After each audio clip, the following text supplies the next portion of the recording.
take your seats, and we're going to get this show on the road.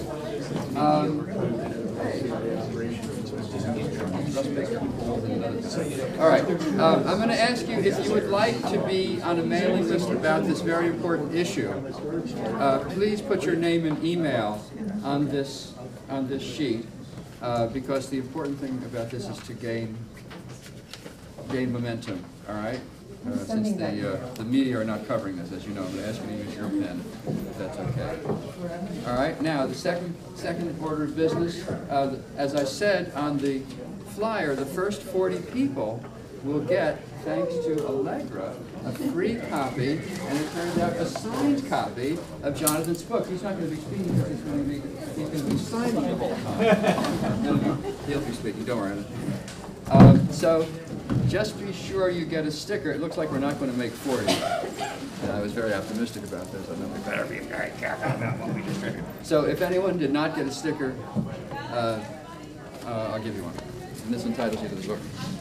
All right. Okay. Did you get one? All right. Good. All right. So I don't want to take up time. I want to first of all introduce our panel. What's that? Yes, yes. Could you close the door? Yeah.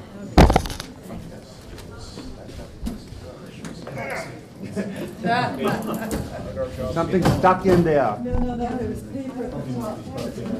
Did I? Oh. I thought it was a plot. All right. I am so delighted and honored to have brought these august people together who are doing the Lord's work, trying to make our elections honest. In November of last year, I heard Jonathan Simon being interviewed on Guns and Butter on WBAI. It's a program out of the West Coast. I was so outraged, I wrote to him. I went to his website, corresponded with him, and we talked, and I said, you know, we should get this in the left forum. He said, you can do that? Yeah, sure. So yeah, I'm kind of the official photographer here. I know stats, it's easy for me. I used to do panels on photography, but this year it's on something, let's say, more substantive. So Jonathan agreed. He agreed to come down from Boston, and I got his book. His book, very, very interesting. And then we had to decide who else would be on the panel, and we were very, very lucky to get Mark Christopher Miller. I should say Jonathan Simon's book, Code Red, Computerized Election Theft in the New American Century, which everyone who wants a copy here will get a signed copy, thanks to Allegra Dengler, who has bought them. And then we got Mark Christopher Miller, whose credits are not listed in the program, oddly enough. I'm leaving. What's that? No, the reason for that, Mark, was because they're so voluminous that they tried to put them in, and it crashed. It crashed the program. It was a glitch. So they all got erased. So I have to supply them. He's the professor of media, culture, and communication at our own NYU. He's local.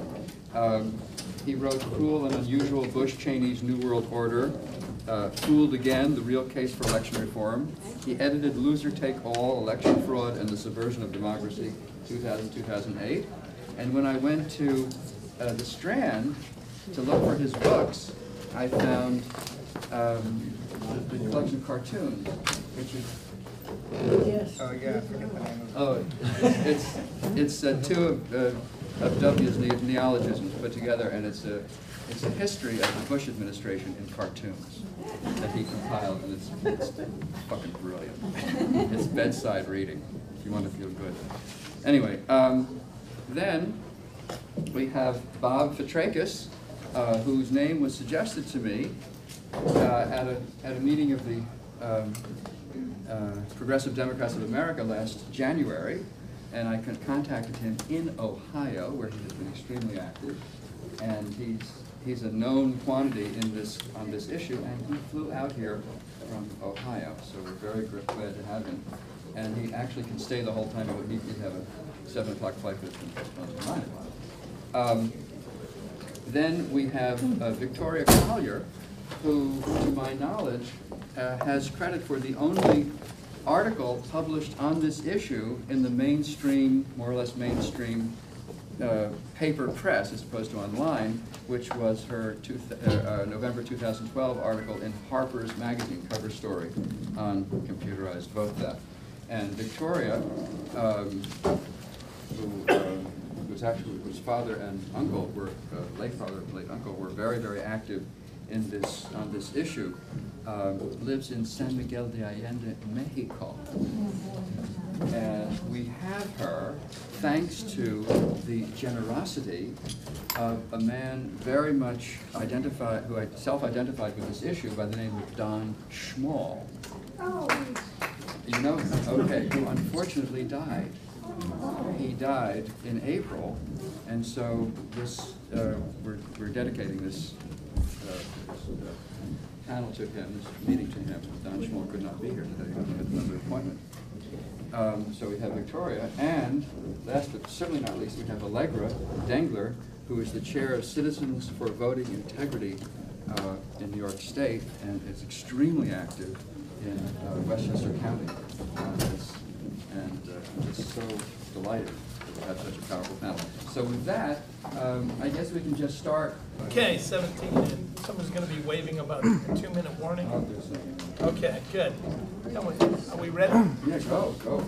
All right, my name's Bob Petrakis. I had the privilege of being an election observer in 2004, and as a result of that, turning into a conspiracy theorist because I produced lots and lots of data, which showed, among other things, that the election in Ohio in 2004 had been outsourced to Chattanooga, Tennessee, where a born-again Christian evangelical minister, Jeff Averbeck of Smart Tech, managed to save Ohio after the supercomputers went down. And the state technical director was sent home at 9 p.m. And those results came back, and shockingly, the exit polls turned out to be wrong. Instead of Kerry winning by 3 percentage points, he ended up losing by 2 in an unexplained last-second outpouring of course, evangelical religious voters. Now, the problem is, I have a PhD in political science. One of the problems that developed is, and I used to be a ward guy, I'm a Green now, but I was with the Democratic Party for 4 years, and I knew there's an actual sign-in sheet that says when people show up at the polls. Right. So I went, because on TV I saw long lines in Cleveland, in the inner city, in Columbus, in the 9 urban areas where the lines were late in the day.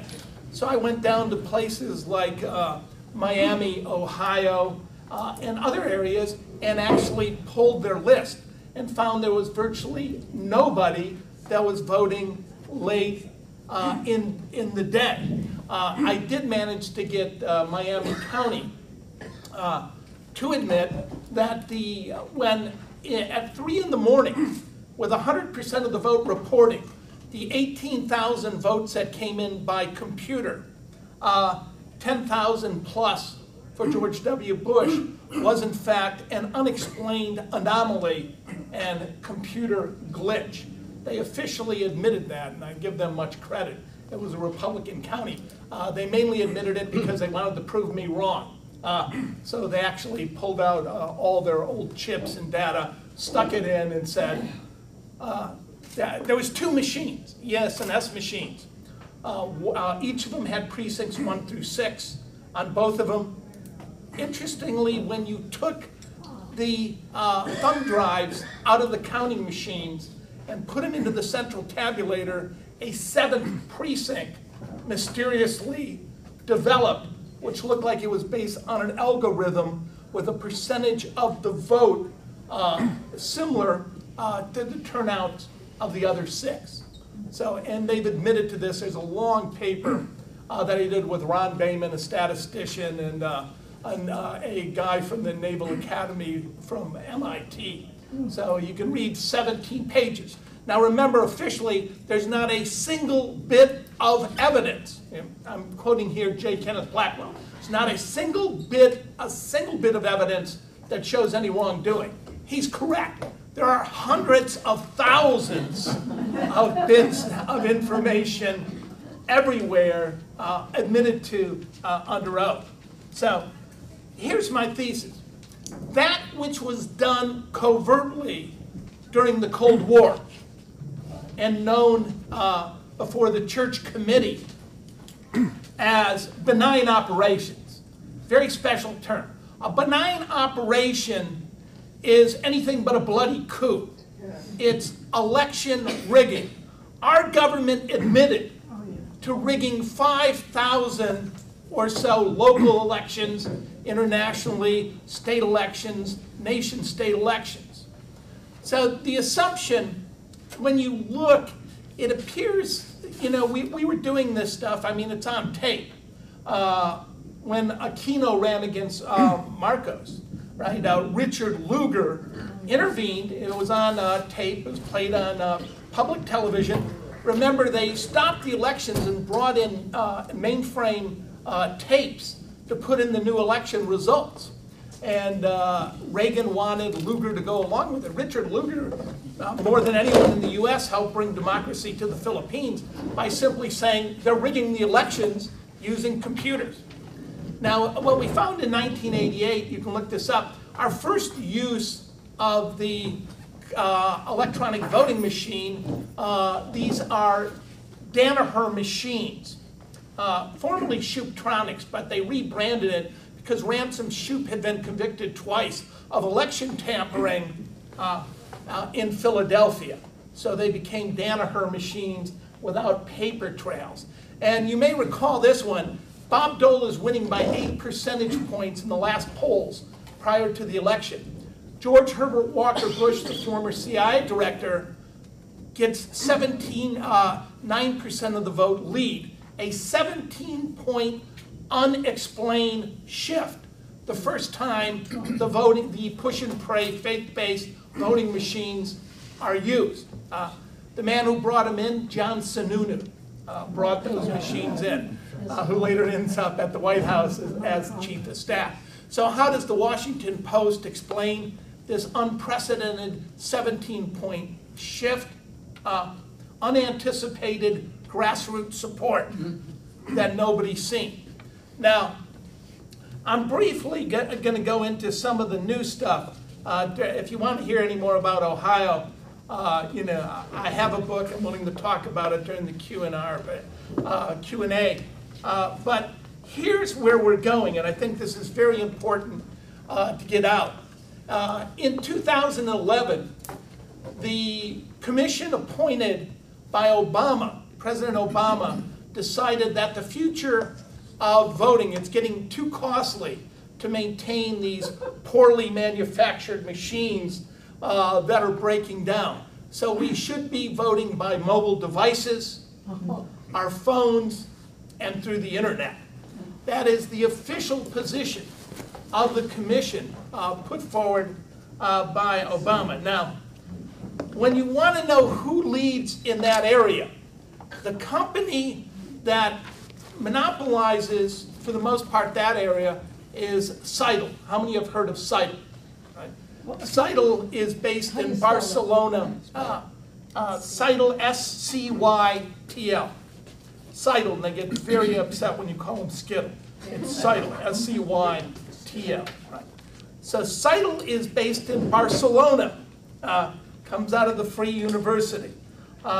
They came forward when it was revealed in the 2012 election that they had direct access to 36 state mainframe computers to enter the overseas vote and the military vote. They were allowed to plug directly into these computers. The good news is they said they were going to run the elections from their U.S. headquarters. At the Free Press, we have little money, but a small grant came forward and we sent people to their headquarters in Virginia, not that far from Langland, where in a private house residence, we found the headquarters of Scytl USA. We printed that. The next day they moved to an industrial park in Baltimore, the very next day, where we couldn't get a hold of them. So we're trying to figure out who are these people in Seidel. And if you go through, in 2012, they bought up a company called SOE out of Tampa, which is another one of these very strange. They brought 100% of it, and they rebranded Seidel an American company.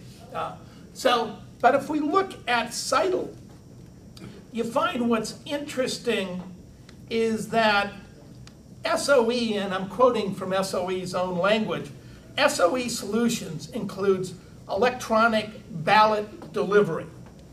And this was used throughout Ohio.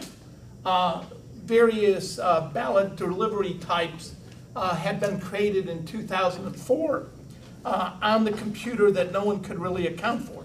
Online voting, online poll worker training, electronic poll books, voter education web portals, and election night reporting. They also bought up a company called Maxim, which will do the voter registration. So in essence, every single aspect of voting, from registering electronically to election night reporting, and everything in between will be done by one company. Right now, they're only in 34 states, District of Columbia, and in 1,500 jurisdictions. And they completely run 15 statewide operations. So the question is, who are these people? And I'll try to summarize as quickly as I can. Pere Vallès, one of their key people, came from Seidel to run he's the new CEO operating for SOE.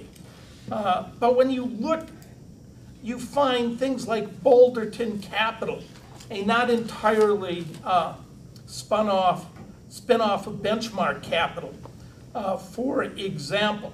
We find Vulcan Capital with Paul Allen involved as well.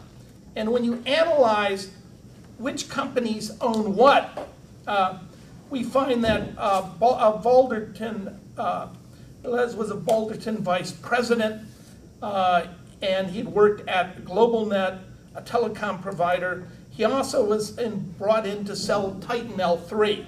How many are familiar with Titan L3?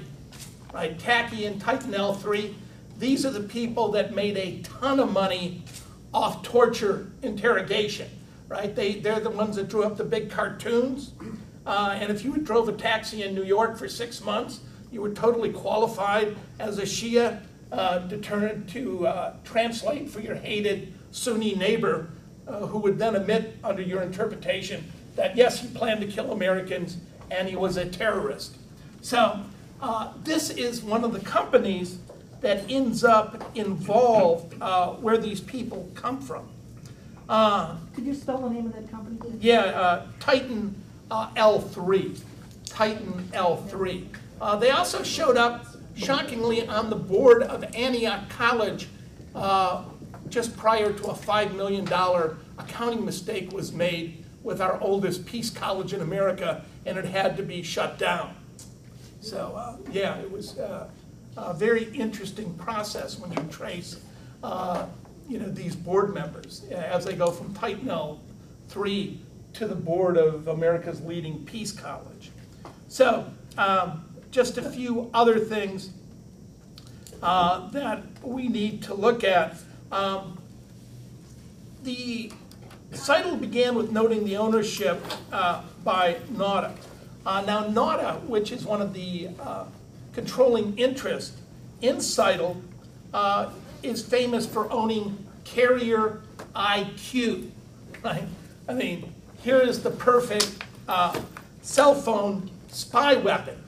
They own companies that are around NADA and Seidel own two things. They own the IQ to completely encrypt the overseas voting, and they own the software that can completely hack the overseas voting, right? I mean, these companies seem to own everything you need for rigging elections. One of NAUTA's principals is Dominic Endicott, who previously worked for Booz Allen Hamilton. NAUTA spelled N-A-U-T-A? N-A-U-T-A, yeah. So as you work through a lot of these, another interesting, NAUTA also owns Great Call, which has Jitterbug, right? And this is an oversized phone for seniors that projects real loud. And if you follow how the technology is sold, for example, we needed the push and pray voting machines because blind people, right? Donations were made to the Federation for the Blind. And that anyone who didn't, and elderly people really liked the bells and whistles when you point on the new machines. Now, right, if you don't allow the elderly, you can bet this is coming in 2016, if you don't allow them to vote on Jitterbug, you're anti-elderly. So these are well-orchestrated campaigns that get people to adopt and rush into these technologies. So, again, by Seidel announcing this, the fact that a tablet and this is the President's commission, let me leave you with this, Obama, here's his commission, quote, the fact that a tablet or off-the-shelf computer can be hacked or can break down does not mean such technology is inherently less secure than existing ballot marking methods if proper precautions are taken. That is the Obama Commission recommendation on total non-transparent voting. And on a basic level, right, we need to brush away. Should we allow partisan, for-profit companies with secret software to program our computers? No. I mean, how do we get, right? I mean, how do we get to a situation?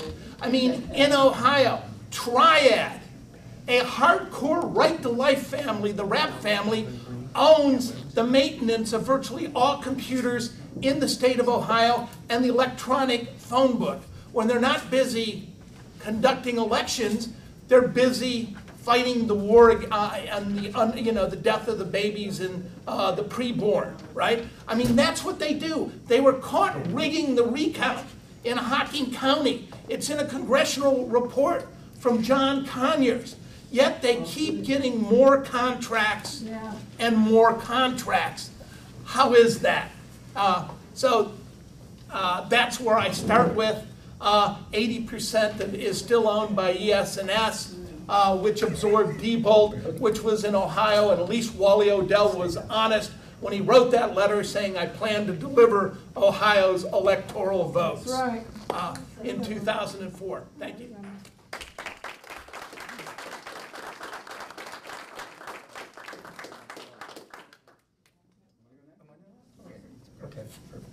It was Jonathan Simon.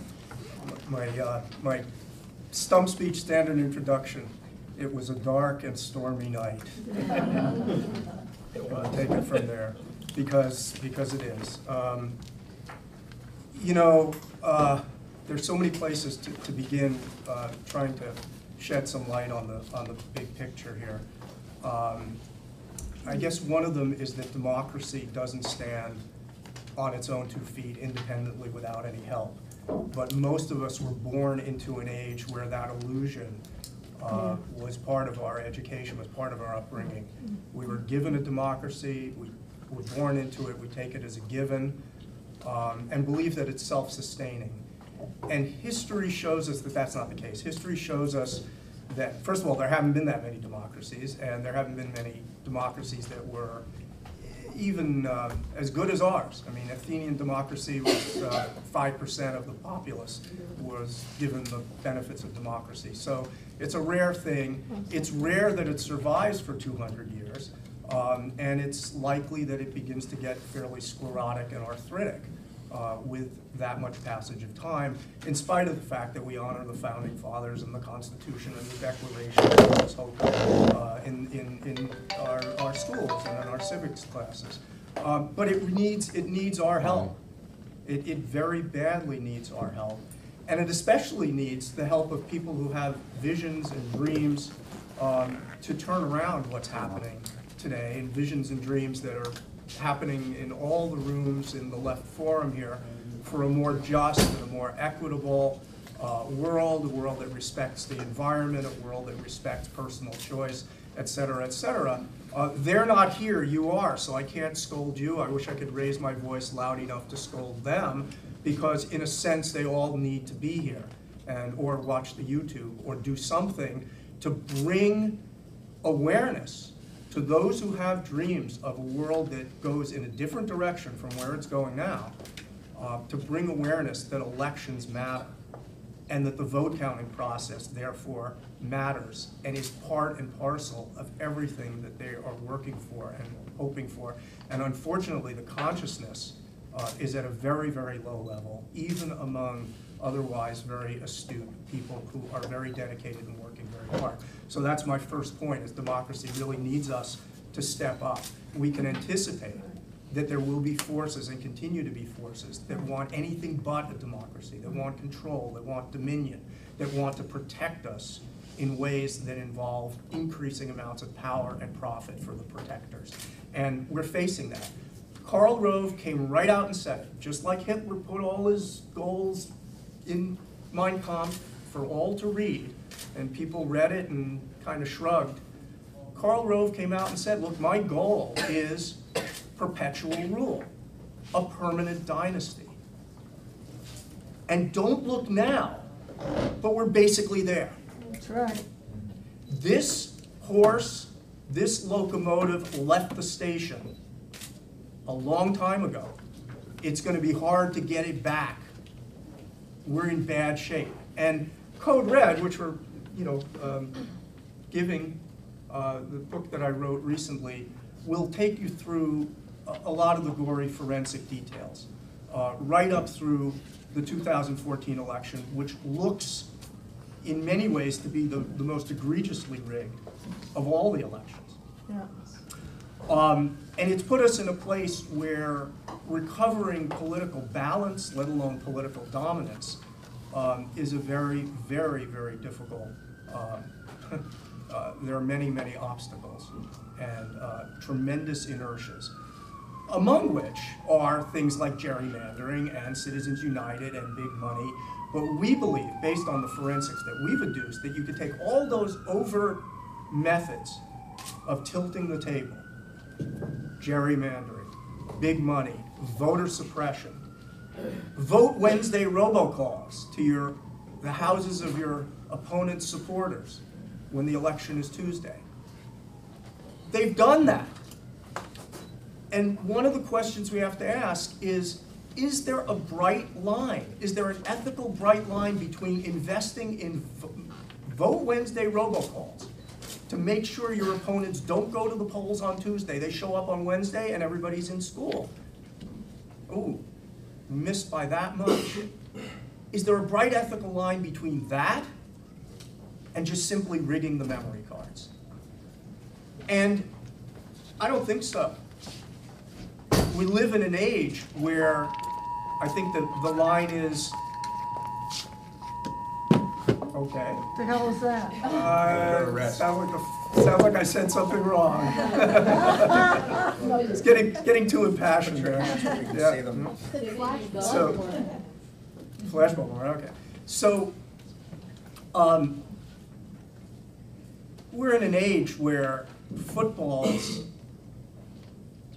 appear to be deflated, where Tour de France riders appear to be injected, as are baseball players, football players. We're in an age where Wall Street tycoons bend every rule that'll bend. You got, credit default swaps and God knows what else. It's a just win baby age. I mean, ethics may survive in the populace at large, but not tremendously strongly among the power elites, whether it's in athletics or in finance or in politics or in academics, where the pressure is tremendous to prevail and to win. So if you wanted to take control of a nation that is looking out and saying, what is happening here? Why is the 1% getting wealthier and wealthier? And why is nobody really doing anything about the environment? Why are so many bad things happening? And you have a majority of people who agree, and yet you want to rule them contrary to those sentiments. You got to pull out all the stops. You got to have gerrymandering. You got to have voter suppression. You got to make those Vote Wednesday robocalls. You got to flood the system with all sorts of dark money and corporate cash. And then, if you're lucky, you've brought things within what I call stuffed nose smell test rigging distance. It can pass the stuffed nose smell test when we get these shocking results. They're not quite so shocking because you've already narrowed the gap with all these other overt techniques and schemes. And then you just add another 7% or so on those memory cards. How would you do it? Okay, very simple. You have a memory card. There are 500,000 lines or so of code on a memory card that goes into a DRE, that goes into an optical scanner, the way we count 98% of our votes in this country. And that memory card is set up with about 500,000 lines of code. You add 3 lines of code, you interpolate them somewhere in this mishmash of routines and subroutines and whatnot, that basically reset the 0 counters on the memory card. So what are 0 counters? Anybody know what a 0 counter is? Okay, some do, most don't. You know, it's not the kind of thing you spend a lot of time on daily life. So when you're counting ballots by hand, observably, in public, I got a stack of ballots here, and Mark and Bob are running for election, and this is Mark's first ballot. And this is Bob's first ballot, and this is Bob's second ballot. He wins, okay. The table is 0, where there aren't any ballots, and this is number 1. Pretty simple. But in a computer, there is no such thing as 0. There's just a line stretching from negative infinity to positive infinity. Of natural numbers, real numbers, imaginary numbers, complex numbers. That's the way a computer works. So you can start at anything. So you take Mark, who I want to defeat, and you set his 0 counter to negative 100. And I take Bob, who's given me a little under the table and I want to win, and set his to positive 100. Negative 100, positive 100. Okay, people vote. Mark's first ballot is negative 99. Bob's first ballot is 101, positive 101. End of the day, let's say they each get 500 actual votes. Mark has 400, Bob has 600. 1,000 votes, 1,000 voters came in. The election administrator looked, says, yeah, it matches the poll tape, certified. You just stole 200 votes on that machine. And that memory card can be duplicated at will. This is child's play. A 6th grader could do this. If you want to do it in self-deleting code and make it a little harder to find, okay. Maybe it would take an 8th grader. But here's the thing, you don't have to do that because nobody ever gets to look at a memory card. Ever. We have an election commissioner here, Virginia Martin, which I would just want to say a few words about Virginia and salute her, but she doesn't get to look at memory cards. Nobody does. We certainly don't. So you could just be a 6th grader. You don't even have to use self-deleting code. It's that easy. Now, the forensics, which you'll see in Code Red, show that there's some results of this being so easy. And the results are the right wing keeps winning elections that it shouldn't win, taking over state houses, state legislatures, taking over governorships, taking over the US House. All these down ballot races where there's no baselines, no scrutiny, nothing that we can do, really, to verify those elections. Nothing. They're complete pitch dark counting. Virginia, who is co-commissioner, or one of the 2 commissioners of elections in Columbia County, New York, they actually count ballots by hand after they've gone through the op scan. So the ballots have to go through the op scan, that's what state law mandates. They actually open the op scans, pull out all the ballots, and count them. Oh my God. Yeah.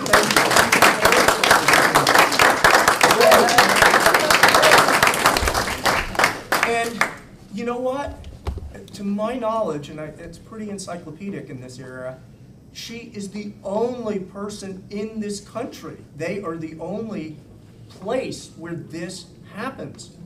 In Massachusetts, we have some tiny little villages that hand count. They just do a hand count, that's it. They're not compelled to use the machines except for disabled, et cetera, secondary count. So they just do a hand count. But nobody actually opens an op scan anywhere. When we try to open an op scan, when Scott Brown beat Martha Coakley, that got shut down so fast. They were opened in Shrewsbury, Massachusetts. They looked, they said, Jesus, these don't match the machine counts. Whoops, shut them up, shut them down. No more, can't look at them anymore. A lot to do battle with. If we could export Virginia's model, we'd be well onto something. Unfortunately, according to Virginia, there isn't a single other county in New York that supports them or wants to do it their way or is willing to even consider doing it their way. This has to change.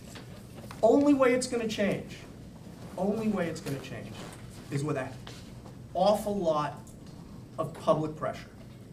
Building a foundation that lets these election administrators know, lets the legislators know, lets the operatives know that we're on to them, that we want our democracy back.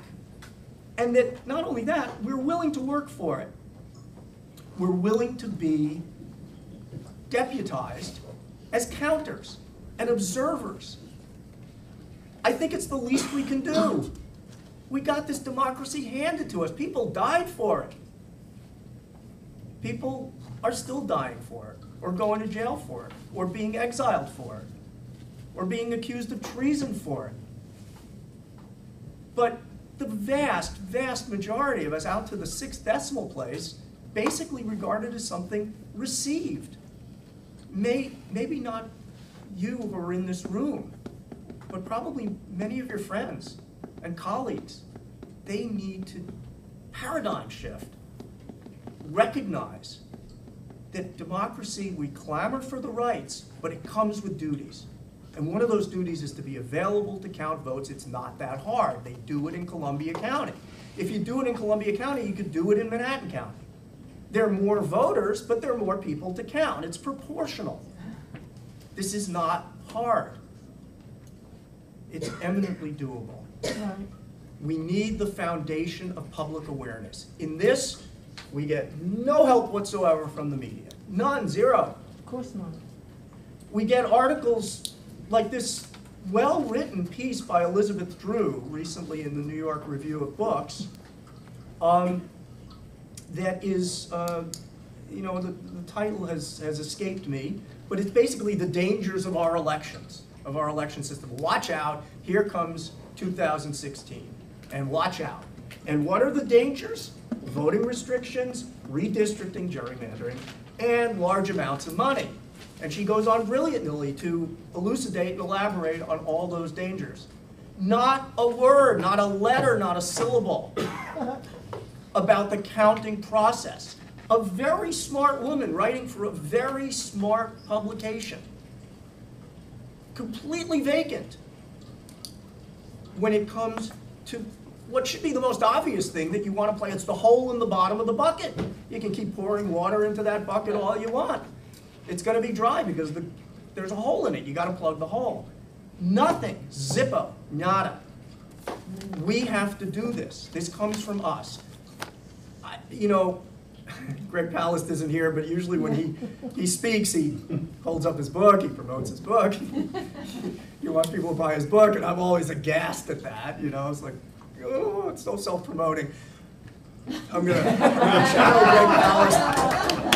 Not only do I want you to buy this book, but I want you to buy multiple copies, starting with 2, of this book. So, assuming you read it and think that there's something to it. I mean, obviously, don't take me on faith. Look at it, read it. You get your copy, you get to read it, beta test it. If you think it's potentially a game changer, if you think it could change people's minds, if you think it could alter the dialogue, bring the issue of observable vote counting. We're not trying to turn around the 2004 election. I mean, these are some pretty ugly elections, very red flag. but we're going forward. We're looking forward. What can we do to get an observable vote counting process? If you think this could help in that, then buy some copies and give them to people. Ruin their days if necessary, but spread the word. That's what we're here for. That's really what we're here for, is to spread the word and build a foundation of awareness, concern, outrage, determination, tenacity, because it's going to take all of those things to move this mountain. The inertias are enormous. The actual process of counting the votes is not hard, but the inertias in place, I mean, we see it with climate change, we see it with things like gun safety. I mean, there are other issues that face very great inertias, but hardly any that faces as much inertia as this. You know, most people just are not present when it comes to this, and we need them.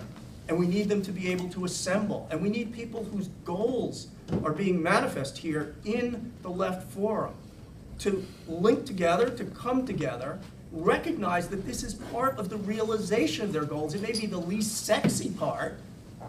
I mean, if we want, oh, I don't know, happier pigs, you know, there's a big movement now that we should eat grass-fed and free-range pigs. That's a wonderful thing. That's really important. But how long are we going to have that with Republican legislatures controlling every legislature and ultimately the Department of Agriculture and the Department of Commerce? All that's down the drain. Right. It's all gone. So the thing with a pig is, you know, you can put Babe on the front cover of your book and everybody goes, aw, and they contribute money and they spread the word and they don't eat any more Oscar Mayer bacon. This is not a sexy picture. There's no Babe. We don't have a Babe. If anybody can come up with a Babe for us, oh my God, it would be a great contribution to the cause. But this is not a sexy issue, but it's a damned important issue. And we have to remember that, and we have to be really determined and really tenacious and do our part and do our duty and get out there and start moving the needle and moving the mountain so that we can have observable vote counting and a restoration of some semblance of honest elections in the United States. Thanks. Yeah.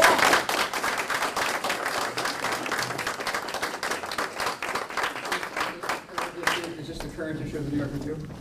Of books? Yeah. The Elizabeth Drew? Yeah. Yeah. Okay. I just want to make it. It was a two-part article. This was Okay, part one, right. and she's just done part two. Yeah, They were both- very quickly, just right after I had gotten onto this issue, I wrote a letter to The Nation, which they published in the January 12th issue, nominally in response to John Nichols' assessment of why the Republicans did so well in the 2014 elections, which he said was because of voter apathy.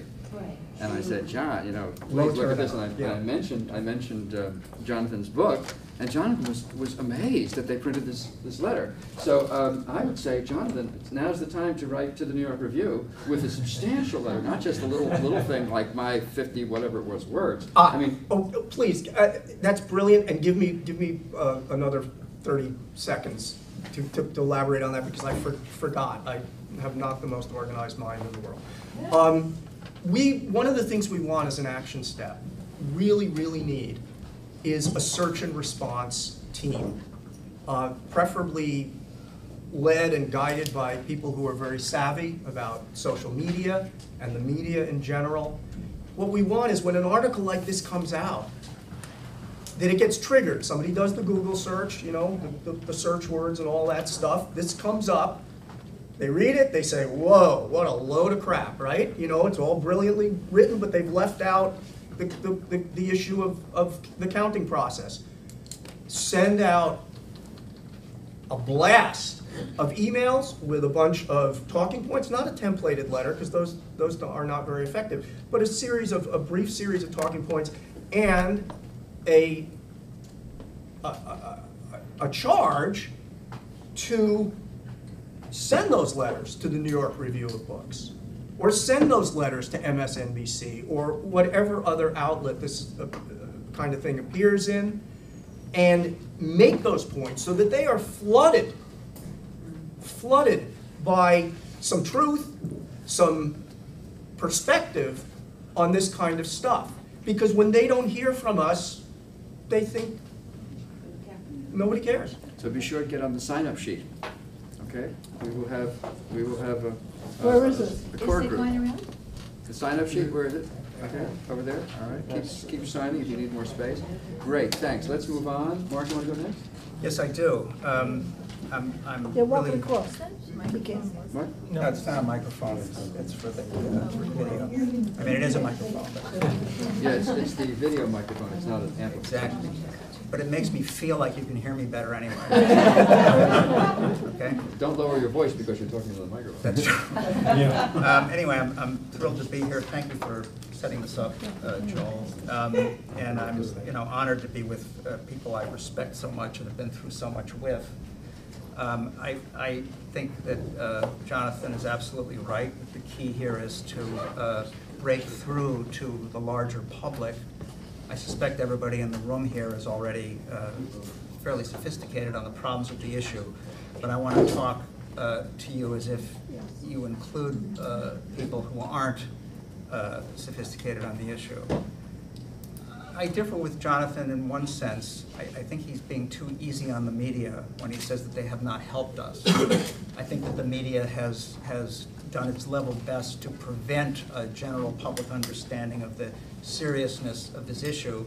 And I want to just mention as a perfect illustration of that point, something that I saw in the New Yorker, which is one of many magazines, arguably on the left or toward the left, that has embraced the conspiracy theory meme, uses it repeatedly, hammers on it to discredit a range of subjects or concerns, I should say, 9/11 and so on, by tagging that any kind of investigation or discussion of the evidence that the official story is incorrect as conspiracy theory. This happens repeatedly, and the New Yorker is heavily invested in this tactic. There was a piece by Nicholas Lehman of Columbia University talking about conspiracy theory on the left, making the argument that the left is crippled by a devotion to conspiracy theory, and his examples included 9/11 and election fraud, and neither of those issues is widely discussed on the left. That's part of the problem. There was even a letter that they then published in a subsequent issue from some science fiction writer in Canada who heartily agreed with Nick Lemon's point and added to the 9/11 and election fraud examples the myth that advertising actually has a censorious effect on news publications and magazines. This is a conspiracy theory. Okay? That's beyond stupid. That's just sinister, that someone would make an argument like that. The question is, how do we move the needle? Will it help? Would it help to have response teams pepper these publications with righteous letters? I certainly think it's worth a try. Yeah. On the other hand, it's possible that we may need to work around the media, work through, the internet and so on to get to younger people. I think we should probably do both. But I want to make a couple of suggestions. Let me preface this by making a sort of optimistic point, because much that I say after this is going to be very depressing and infuriating. Jonathan mentioned sports and doping. The fact that people were able to accept the groundlessness of many sports records by their favorite athletes because it turned out that they were abusing drugs. The fact that many Catholics have accepted the fact that the church is riven with pedophilia. These are huge, powerful institutions that people came to see through.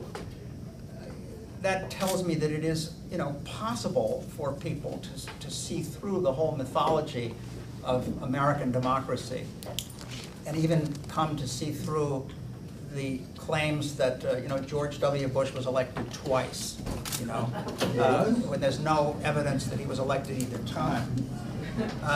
So having said that, I want to take us back to a moment when claims of election fraud at American hands were not controversial. Okay, I mean they were controversial, but they were not unthinkable. You may have heard of Smedley Butler, the Marine general the most decorated war hero of his era. He blew the whistle on the business plot to oust FDR, by heading an army of disgruntled veterans. The DuPonts were behind this. It was dismissed as conspiracy theory in its day, although they just laughed at it. They didn't use that phrase. Anyway, in 1929, Butler was giving an after-dinner speech in Pittsburgh, and he talked about how the Marines fixed an election in Nicaragua. The opposition candidates were declared bandits when it became necessary to elect our man to office. Our candidates always win. In one election, nobody liked the fellow. The district was canvassed, and 400 were found who would vote for the proper candidate, meaning the US candidate. This is somebody nobody liked. So they found 400 people who would vote for him. Notice of the opening of the polls was given 5 minutes beforehand. The 400 voters were assembled in a line, and when they had voted, in about 2 hours, the polls were closed. Okay? That sounds like a fair election. Yeah, well, this is a surprise victory, okay, by a candidate nobody liked, and he won anyway.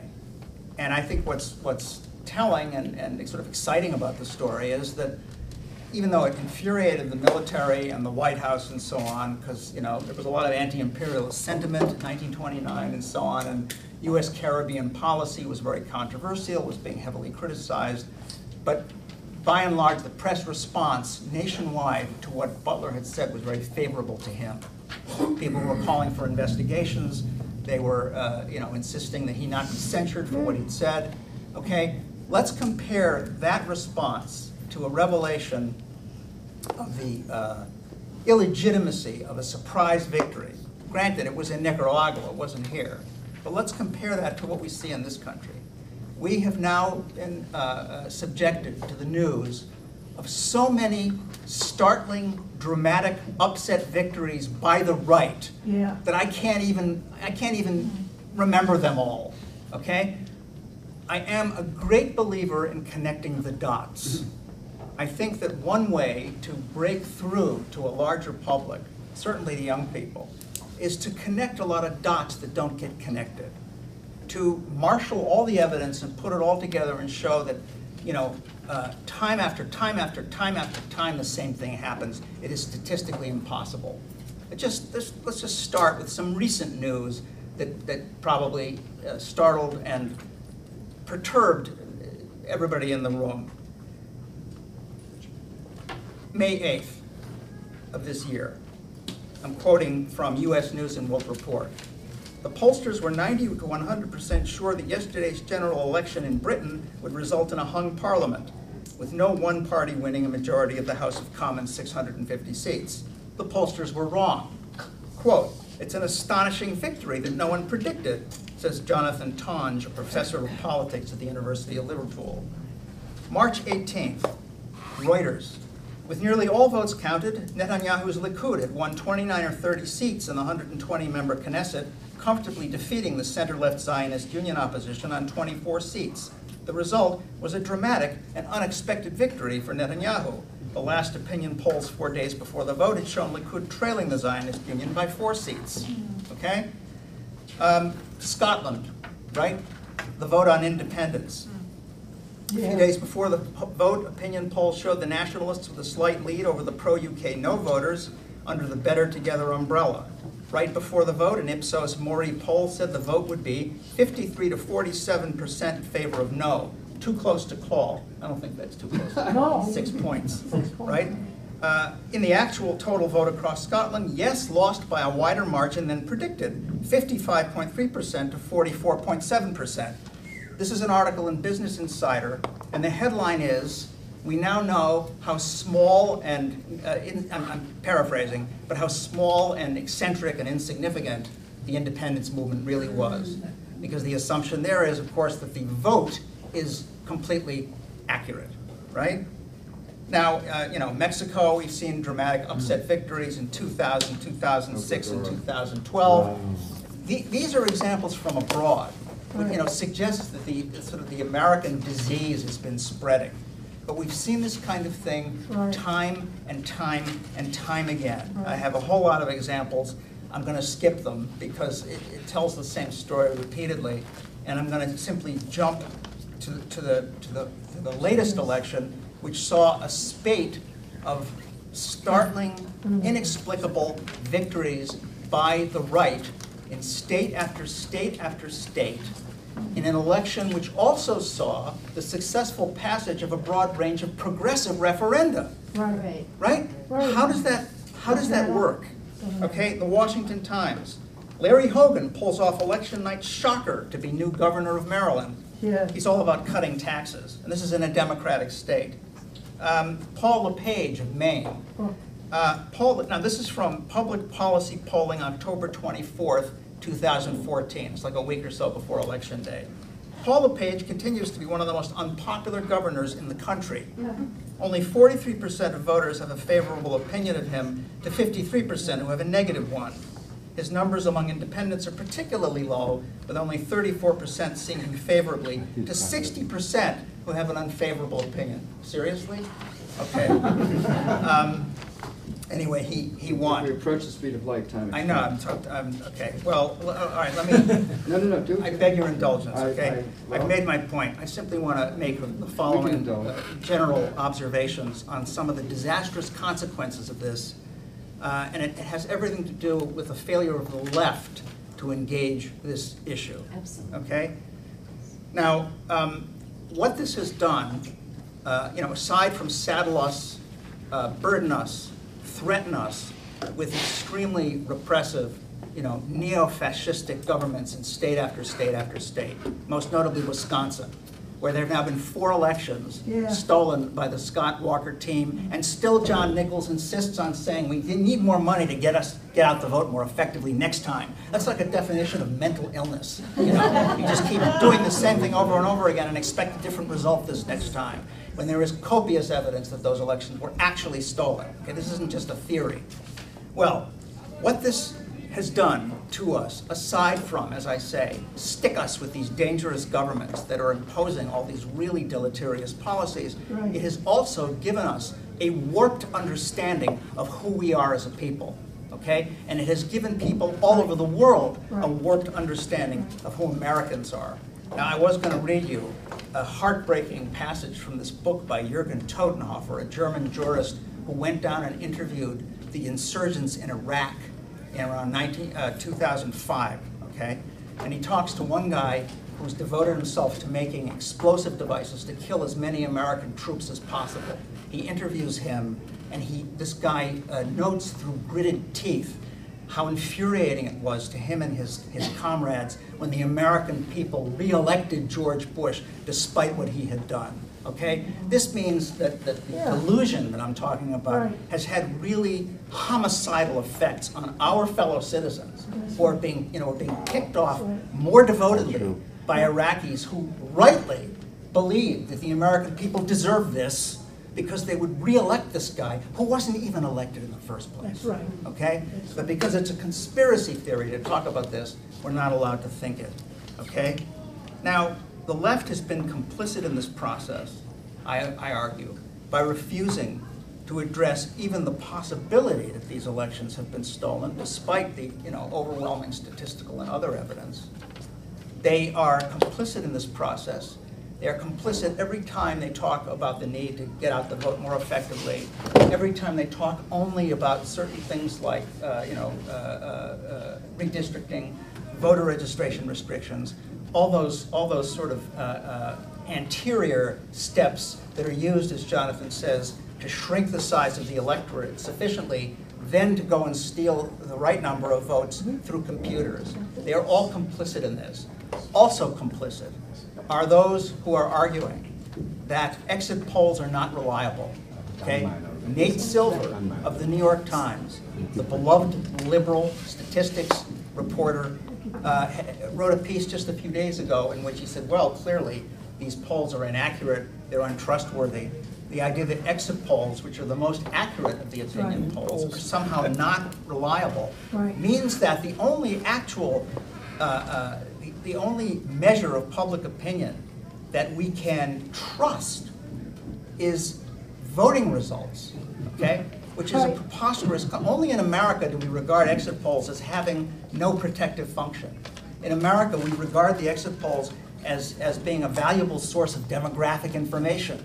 But if it comes down to a clash between the exit poll results and the election results, we now believe that somehow the exit polls are wrong. But now they adjust the exit polls. Well, the State Department actually believes the laws of statistics apply outside U.S. borders, right. just not inside. That's They right. still use it. Our media continues to refer to exit poll results in foreign elections, but not to elections. And not only that, Mark, just really quickly, we've done other things forensically that are not dependent on exit polls. Other means that are not dependent on whether people lie to exit polls, there's response bias, any of that stuff. That's also ignored. We've approached this from many different angles. We pulled out all the stops. Right. All of it ignored. Right. But it is the international vote standard.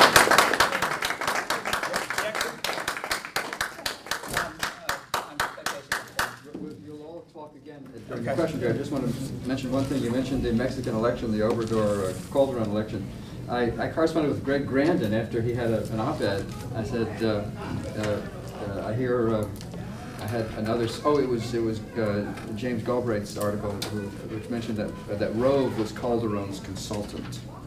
Okay, Calderon brought Rove down and won this election by a margin greater than the number of disqualified votes. And I said, why didn't you mention this? He said the Times would never let me say that. In my op-ed. Let me just say one last thing to Yeah. kind of constitute a proper conclusion. Yeah. You know, that it's important for us to understand that the American people are considerably more progressive than these election results lead us to believe. The election results that we've seen year after year, like the inordinate domination of the media by right-wing interests, allows us to believe that somehow the American people are quite right-wing. Either a majority are right-wing, or at least half the country is right-wing, when in fact Sarah Palin had the support of roughly 18% of the electorate. This is a fringe movement, okay? But because the media has been deregulated, even in cities like New York and San Francisco, there's all this ultra-right-wing talk radio, which leads you to think that there's just no audience for progressive radio. Similarly, when elections keep going to the right wing time after time, we assume that we are besieged, that we are surrounded, outnumbered by Neanderthals, you know? I think there are some people on the left who like that scenario. I do. I think that there's a certain readiness to hate the country that is fed by that sense that we're just, you know, we're a kind of righteous minority and we're surrounded by thugs and theocrats and fools and so on. I think that we've got to give the American people some credit here and be much more optimistic about their politics, which we have every right to be if we simply look through the illusion of all these bogus victories. Okay, thank you. The latest Pew poll said that we're more liberal than we've ever been. Really? Right, the And what statistics don't bear Jonathan's that out. term is a rolling coup in this on the flyer, a rolling coup that is transforming America. Well, this is franchising, not suspecting powder. Allegra? Boy, it's 3 tough acts to follow.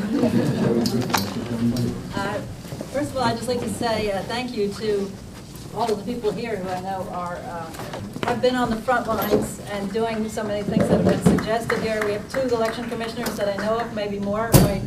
Kathleen Campbell from North Carolina, who's been heroic in trying to defend the rights of students to vote in a place convenient to them. She was on Rachel Maddow last summer, and full disclosure, she's actually my cousin too. So.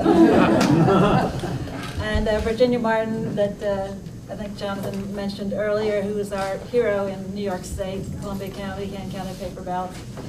Thank you also to everybody who's ever been a poll watcher, an election inspector, and to everybody who's ever voted. We go forward from there. That's where we start.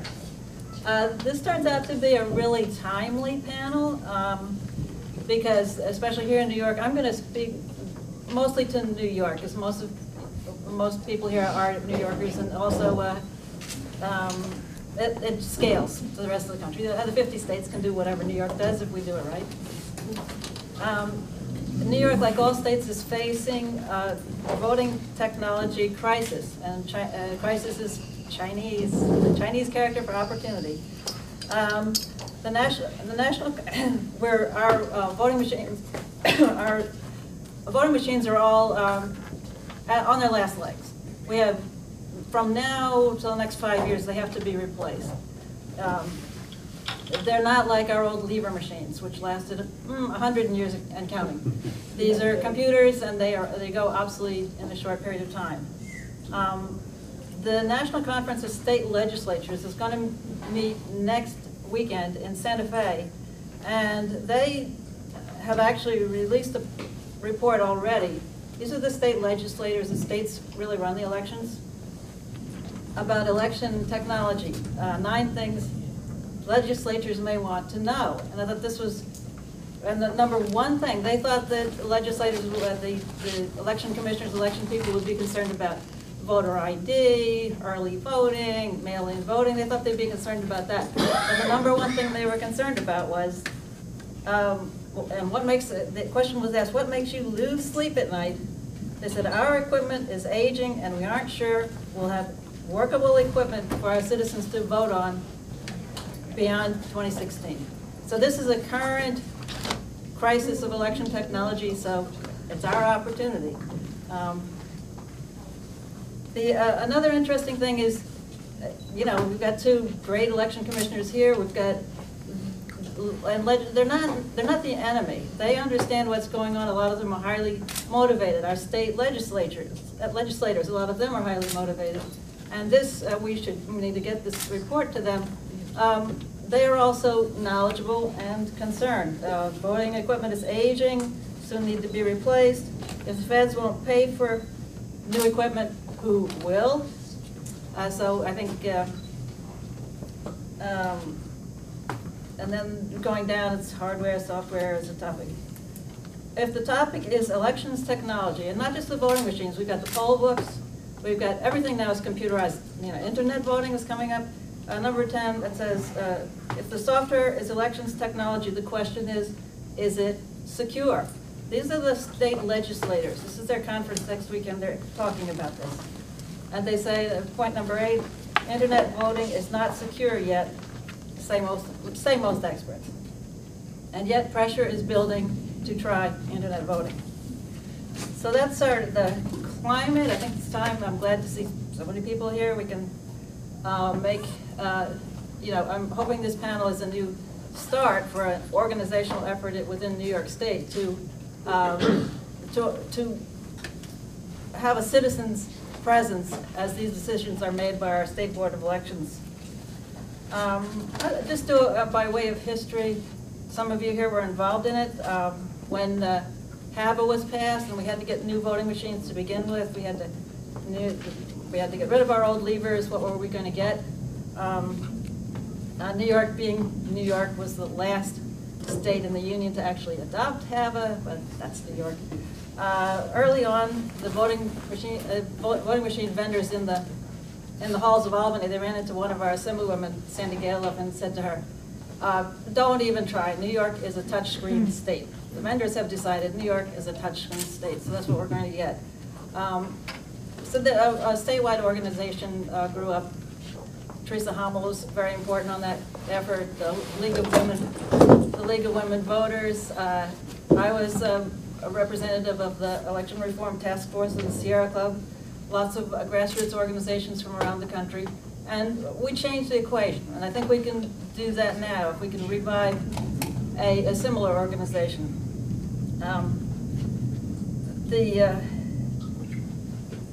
At a time when at that time there was a strong statewide citizens group. It was needed to be sure that there were counts, but at that time, New Yorkers for Verified Voting, after we had this great victory, the hand-counted paper ballot people that were active in that movement were blackballed from the leadership. The organization fell apart. We can try for some conspiracy theories, but at a time when we really needed to make sure we had a really strong election system going forward, that we had secure elections, that we had good chain of command, that we had good rules that the county boards of elections could follow, there wasn't any more statewide coalition doing that work. So how's it working out right now in New York? Most of us that live here think, well, it's ballot scanners, we've got our ballot, we put them in, everything's good, we've always got the paper ballots if we ever count them. I think it's been said before, it's sort of like you put it in there and it might as well be a shredder, because nobody sees that ballot again, except under unusual circumstances. And that was you who supplied us with the cartoon. It was a cartoon. And who did you hope you voted Who for? did you hope for? Right. But there have been a couple, so it's very hard to find out how are things really going in New York, because basically we don't know. But there was an election in the Bronx where that the New York Daily News took an interest in. And their title was, Board of Elections does nothing as hundreds of Bronx votes go missing. Ignores warnings of busted ballot scanner. So the New York Times took this on. This was the Cuomo-Palladino election. They saw a lot of Palladino votes lost there. They wanted to see what happened. Using the Freedom of Information law, the Daily News demanded the right to look at those ballots. Unusual in New York State, look at the ballots. The board complied. They let them look at the ballots, marking what may be, as they say in the editorial, marking what may be the first time members of the public in New York State have been given permission to look over cast ballots and review how they were counted. And what they found was, in the September primary, one of the 3 scanners there made errors, had a failure rate of 70%. Counted 70% of the votes counted wrong. In the November general election, the scanner misread 54% of the ballots. So the failures didn't just happen once. They happened in the September election, and then they happened again in the November election. And they call on a full investigation, which, as far as I know, hasn't happened yet. But there have been a couple of cases where losing candidates have tried to bring it to court and get the votes counted, and they failed. Let's see, short answer. So what can be done? I think we've sort of talked about it now. We're going to have to replace our ballot scanners within the next 5 years. There are 2 things that I think New York State needs to do right now. Number 1 is to get a good audit bill passed. That means that every election has a hand recount of a meaningful selection of precincts. There is a strong recanvass bill that was introduced in the New York State Legislature a year ago, S4087A. It wasn't reintroduced this time, but if we can get enough activity behind this, we should be able to get this bill reintroduced in the state legislature and get audits so that somebody looks at our ballots in some statistically reliable way. The other thing is we're going to be replacing our op scans, and so there are 2 options besides just getting more of the same. One would be to go to an entire full hand-counted paper ballot system. We could try to organize, educate, and if there were 5,000 people in every county that was at every meeting, it might happen. Politically, a little bit. I think if we went to hand-counted paper ballots, people love technology. We could keep the scanners to help the voter to make sure that they hadn't undervoted or overvoted, just for a convenience for the voter and a convenience for the disabled. But then hand-counted paper ballots in full view, secure chain of command, hand-counted paper ballots. The other option is, and reminder, people love technology. I don't have an iWatch yet, but I'm sure they're coming. There's a new technology that's being tried in a few states, including a trial in two counties in New York. It's called Clear Ballot. In Clear Ballot, the ballot is first scanned into our scanners, and we have the same old scanners, and they give the results and whatever. after it goes through the scanner, then it's the clear ballot. They're scanned a second time into the clear ballot scanner. The counting, which then processes the ballot images to produce results that can be compared against the machine vendor's count. So now you have two computerized systems, separate and equal. Perhaps, as long as we can be sure that they aren't owned by the same company. People have looked at this. It's certainly worth investigating. I mean, we certainly don't trust computerized, but this is, if we're going to go to an interim system, and if we have an audit at the end that says we're going to, after these two systems have happened, we've got this one, and then we've got that one, and now we're going to hand count, have a good audit at the end to hand count the paper votes. This is something that people in the state need to get together, citizens that are concerned about the result. Look at these options. Is a clear ballot an improvement? Is it a solution? Is it better than OpScan? Or is it window dressing on an unsolvable problem, which is preventing fraud or error on computer-counted votes?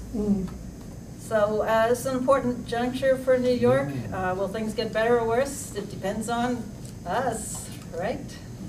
Thank you.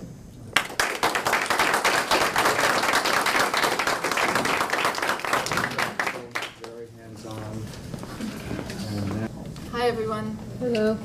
Thanks for having me here, all the way up from Mexico for the Left Forum. And let's see, I'm the Education Director of the National Election Integrity Coalition.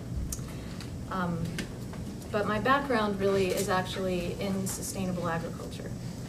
That's what I've worked in most of my adult life, and that's where my passion is. And I'm also an artist, and that's where my passion is. It's hard to get passionate about vote counting, which is our biggest problem here. But the reason why we need to be passionate about it is because it directly affects every other issue that we care about and everything that we do in our lives. So I'm here really as a representative of the environmental movement, and I really work in the intersection between democracy and environmentalism and sustainability. So that's kind of my zone. And how I actually ended up in Mexico in 2011 was I was hired by the Organic Consumers Association, which is a big national group that works on GMO issues and has been fighting Monsanto for some years now.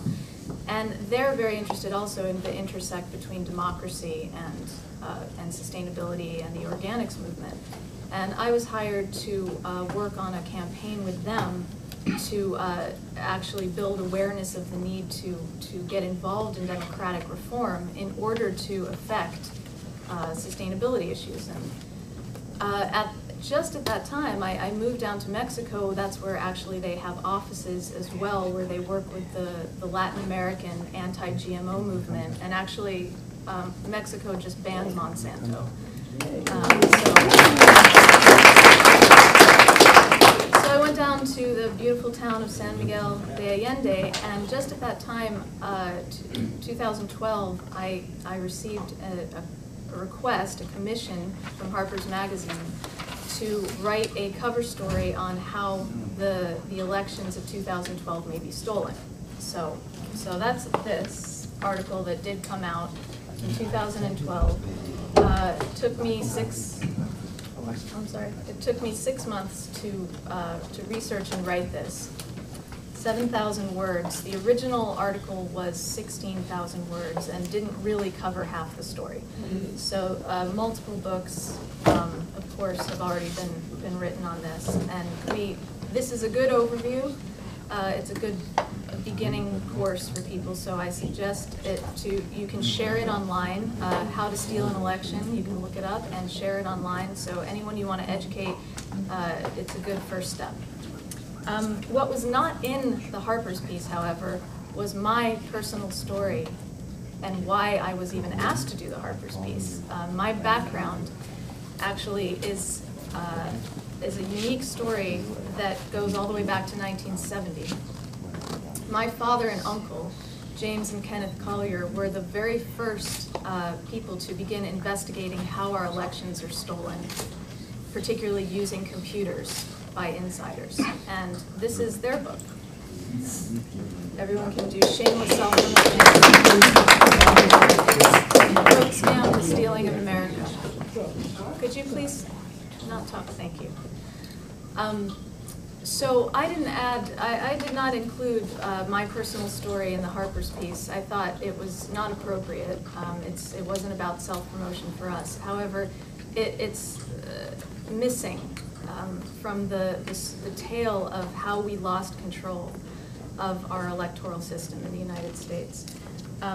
I suggest you read the book. It's actually being reprinted this year by Open Road Publications, thanks to Mark Crispin Miller, who's doing a series called Forbidden Books. And this is a very forbidden book. This book has been censored for 45, well, the story has been censored for 45 years. The book came out in 1992. It was self-published. We've kept it alive all these years. It's still just as valid and important as ever.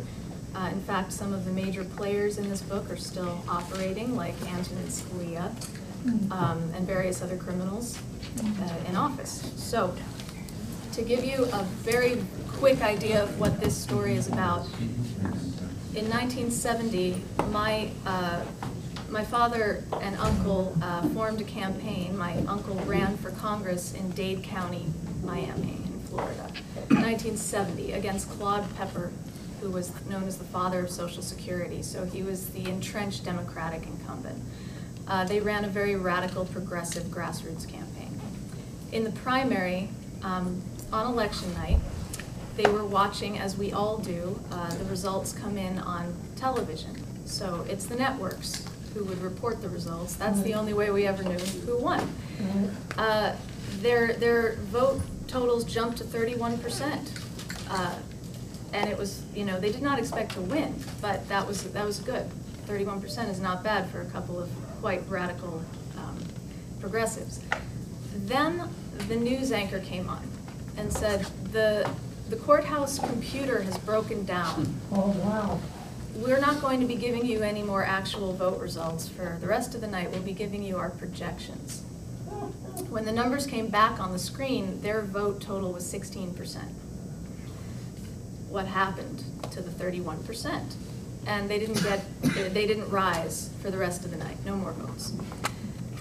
Well, they began to investigate, and as they called it, they fell down the rabbit hole, and it led to a 25-year investigation, an odyssey that took up the rest of their lives. And this is the story of that long journey into the corruption of the American electoral administration and also the Justice Department, which enables it. So a couple of things that happened in that initial vote scam, they found out that the networks in their projections had called 250, the results for 250 candidates, based on, they claimed, the voting results from one voting machine somewhere in Dade County, Florida. One voting machine, 250 candidates, and they called near perfect vote totals, near perfect projections. What was the algorithm that could do such a thing? They tracked it down to a computer programmer named Elton Davis through the University of Miami, who supposedly programmed the network's algorithm to take the results from one machine and turn them into these almost perfectly accurate vote totals. When they finally got to Davis, they said, could you please tell us what's the program that did this? He got up, went to his blackboard, looked like he was going to write something down, turned around and said, you'll never prove it, now get out. They spoke to the League of Women Voters, who supposedly, according to the networks, had members out in the field who were calling in vote results back to the networks on election night, live totals. Head of the League of Women Voters said, we didn't have anybody else out in the field that night. There was nobody calling results back to the networks. The head of the League of Women Voters broke down crying in front of my father and uncle and said, I don't want to get caught in this thing. This was the beginning. they realized that there was a conspiracy to rig the 1970 election. And as they found out in the ensuing 25 years, the same scenario was playing out all around the country. On election night, the anchor comes on and says, the computer's broken down, the computer's broken down, the computer's broken down.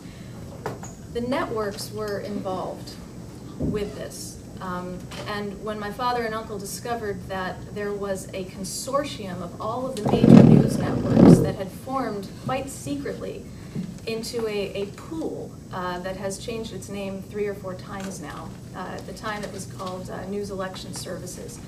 A very secretive consortium of all of the major networks was actually receiving all of the vote totals for the top ticket elections on election night and reporting them to the public. In other words, the networks were not competing for election results as we were all told.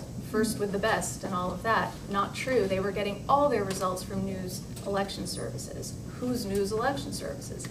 They spent decades tracking down News Election Services, one of the most shadowy, questionable operations anybody's ever come across. News Election Services operated out of various locations for decades in the United States. Nobody knew about them. Nobody could get in. Geraldo Rivera, at one point, tried to get in, and he had better luck getting into Al Capone's vaults, which didn't go well either. He couldn't get into either one of them. I interviewed the head of this operation in 2000. His name was Bill Headline, and my interview's online. I asked him, why is it impossible for anyone to gain access to the headquarters of News Election Services? I said, you know, we're talking about the American vote count. Shouldn't this be open? Shouldn't this be transparent? Shouldn't we be able to see what you're doing? And he said, well, you know, you don't ask ExxonMobil to see how they do their business. And I said, but this is, you know, that's a private corporation. He said, well, so are we. And so it's the private corporations, both the vote counting manufacturers of technology and the corporate press, have had a lockdown on the voting system for decades. And as this has become more and more cemented, the country has been going down the hill for my whole lifetime. I'm 40 years old, and it's generally understood that that's about when everything started going wrong. When I was born, basically. Everything was okay before, and then, you know, and I keep hearing about how things were once good, and I've never personally experienced it, but I can't help but think that this has something to do with it. So now, though, today, it's a different scenario. We have to realize the media was that middleman between the vote casting process and when we get the results. That's changing now as the internet comes into play. We now have a situation where the Secretary of States have websites. And that's actually where we all can see. It's no longer Dan Rather. It's no longer, you know, the anchors who are giving us the results. We can see these results online. So the middleman now becomes who's controlling the electronic data between the machines and the reporting process. And in 2004, it was Karl Rove's operatives in Ohio who had an interesting little you know, sidetrack of that data that went down to Tennessee and then back up to the Secretary of State's website. Who was the Secretary of State? Kenneth Blackwell, the co-chair of the committee to re-elect George W. Bush. So you got to look at who's controlling the process, and I'm getting that sign. So let me move on quickly. That's why I was asked to write this piece, because I've been in this longer than anybody else. I was born into this issue. Horrible legacy. My father and uncle both died young. My father died in 1998, and in 2000, of course, the fiasco happened in Florida, and I was sucked in to the fray, and I was asked to speak, and I began speaking. I've been doing it ever since. So when the Harper's piece came out, 2012, it was a bit of a watershed moment, but it wasn't the only piece that came out in 2012. Bob Petrakis and his partners were working to expose Mitt Romney's connections to Hart intercivic voting systems in Ohio. they were getting more press that year than probably ever before. I mean, the Atlantic, Forbes, major publications were covering their work. Along with this piece in Harper's that very month, there was a tremendous spotlight, particularly on Ohio, which is, I believe, why it was not possible for Karl Rove to rig Ohio in 2012, which I think he planned, and which is why he would not concede on election night. In 2012, he was waiting. He was like, wait a minute, hold on a minute, it's coming in, like any second, just don't. And everyone's like, Karl, you know, it's over. No, it can't be. I've got it all set up, really. But no, you know, it didn't happen. Someone didn't pull the trigger. And I think an important point here is that the more spotlight we shine on this, the harder it is for the criminals to get away with it, or maybe to take the risk. So I think it's valuable that we continue to shine the spotlight. But that's not all we have to do. We've got to reform the system. So after the Harper's piece came out, I used that momentum to start organizing. So I formed the National Election Integrity Coalition. And our focus is on solutions. And that's really where I want to move with this. Not that I don't want to spend another 40 years talking about this wonderful topic. I just would really love to see us actually organize for solutions. So my interest is in working with the progressive left on movement building. The people I work with, which includes my partner, Ben Potashnik, who was a former state senator in Vermont, who actually became a senator in order to push clean election laws. That's how we met. And he actually passed the first campaign finance legislation in the country, which was immediately challenged by the Republicans, the right-to-lifers. They pushed it through to the Supreme Court right after Bush stole his election, and it became the Roberts Court, and the Roberts Court gutted it. So it's just another example of why this matters. So he and I actually formed this organization together, and we feel strongly that election integrity is never going to have the legs that it needs to take off as a movement, because there's just too many other problems. It's too difficult a problem. It's too wonky, it's too technical, it's too boring. Half the people in here are nodding off, and I completely understand why. It's really tough. So what I think we need to do is take this issue to other movements where people have a lot of passion. So our intention in the past couple of years has been to help build those movements, which is what actually we've been working on. So we're working with the climate change movement, social justice movement, Black Lives Matter, mass criminalization, GMO, sustainability, all these movements that we are truly dearly passionate about, and we're bringing this issue to them, and we're helping them organize into more powerful networks. The democracy movement itself needs to come together into a holistic movement that looks at voter suppression, gerrymandering, campaign finance, and election integrity, how our votes are counted. Don't leave it off the table. It keeps being left off the table. So we've got to bring it and keep it on the table, and then bring that democracy movement to climate change, mass criminalization, all these other movements where people are willing to take to the streets. But what are they demanding? This is what we saw with Occupy. We had powerful, passionate movement there, but no strategy, and a very anarchistic bent, which kind of dismisses elections entirely. Russell Brand followed up on the heels of that, telling everybody not to vote.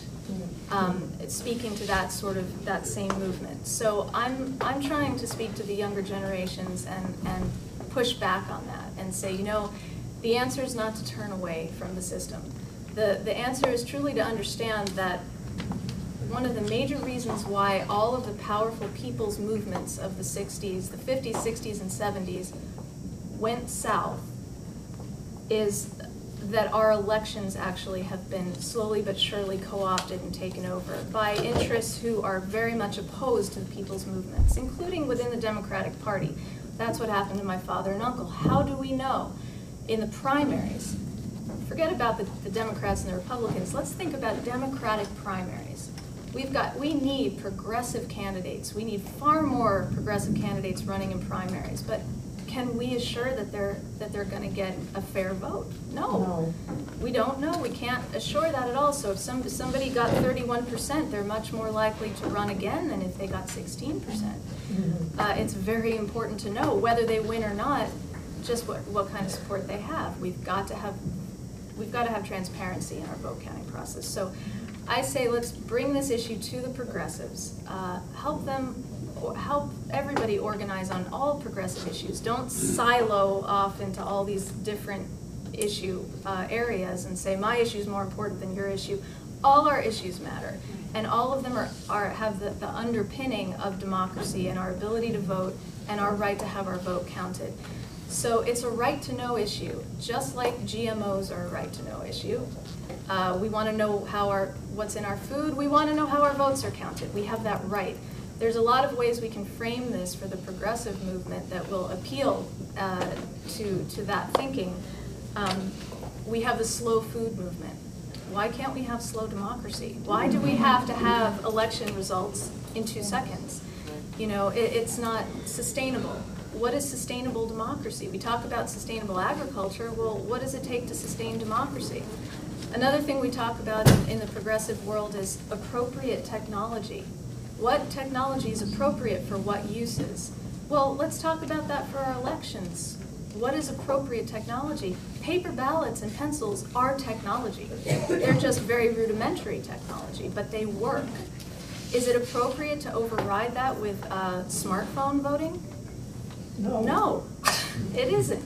It's just a different technology, and it's not appropriate. And in order to understand that, you have to have basic concepts of what democratic elections require, and they require transparency. If you don't have transparency, you don't have democratic elections. You have a charade, you have a farce, you have a puppet show. That's what we have. So these are basic principles, and I think we need to take them to the next generation. We need to be speaking to younger people. They're the ones inheriting this system. They have more energy. They're going to be capable of changing it, whereas the older generations are a little bit tired, a little bit landlocked. Sure. Average age. Nevertheless, we're exceptions. Nevertheless, you know, we need to bring younger generations in. They've got more energy than I do, you know. So, and also people of color, particularly communities of color. These are people who already know that they're getting screwed. They already know their votes are being suppressed. This is another form of voter suppression. So we need to bring that message to them. And then we need to model solutions. We need to fund this. We need to model hand counting and processes for having transparent voting, and push that, building networks around the world where people are actually voting with much better systems than we have. Germany, Ireland, Ireland took all their electronic voting machines to the recycling center. They scrapped them. So we need to be building relationships with communities around the world who are doing this better and building a strong network for transparency. Solutions are far more positive and hopeful than just talking about how our elections are being stolen. So hopefully we can get positive and move forward on this for the sake of the next generations who are inheriting a system that we allowed to be completely sold out.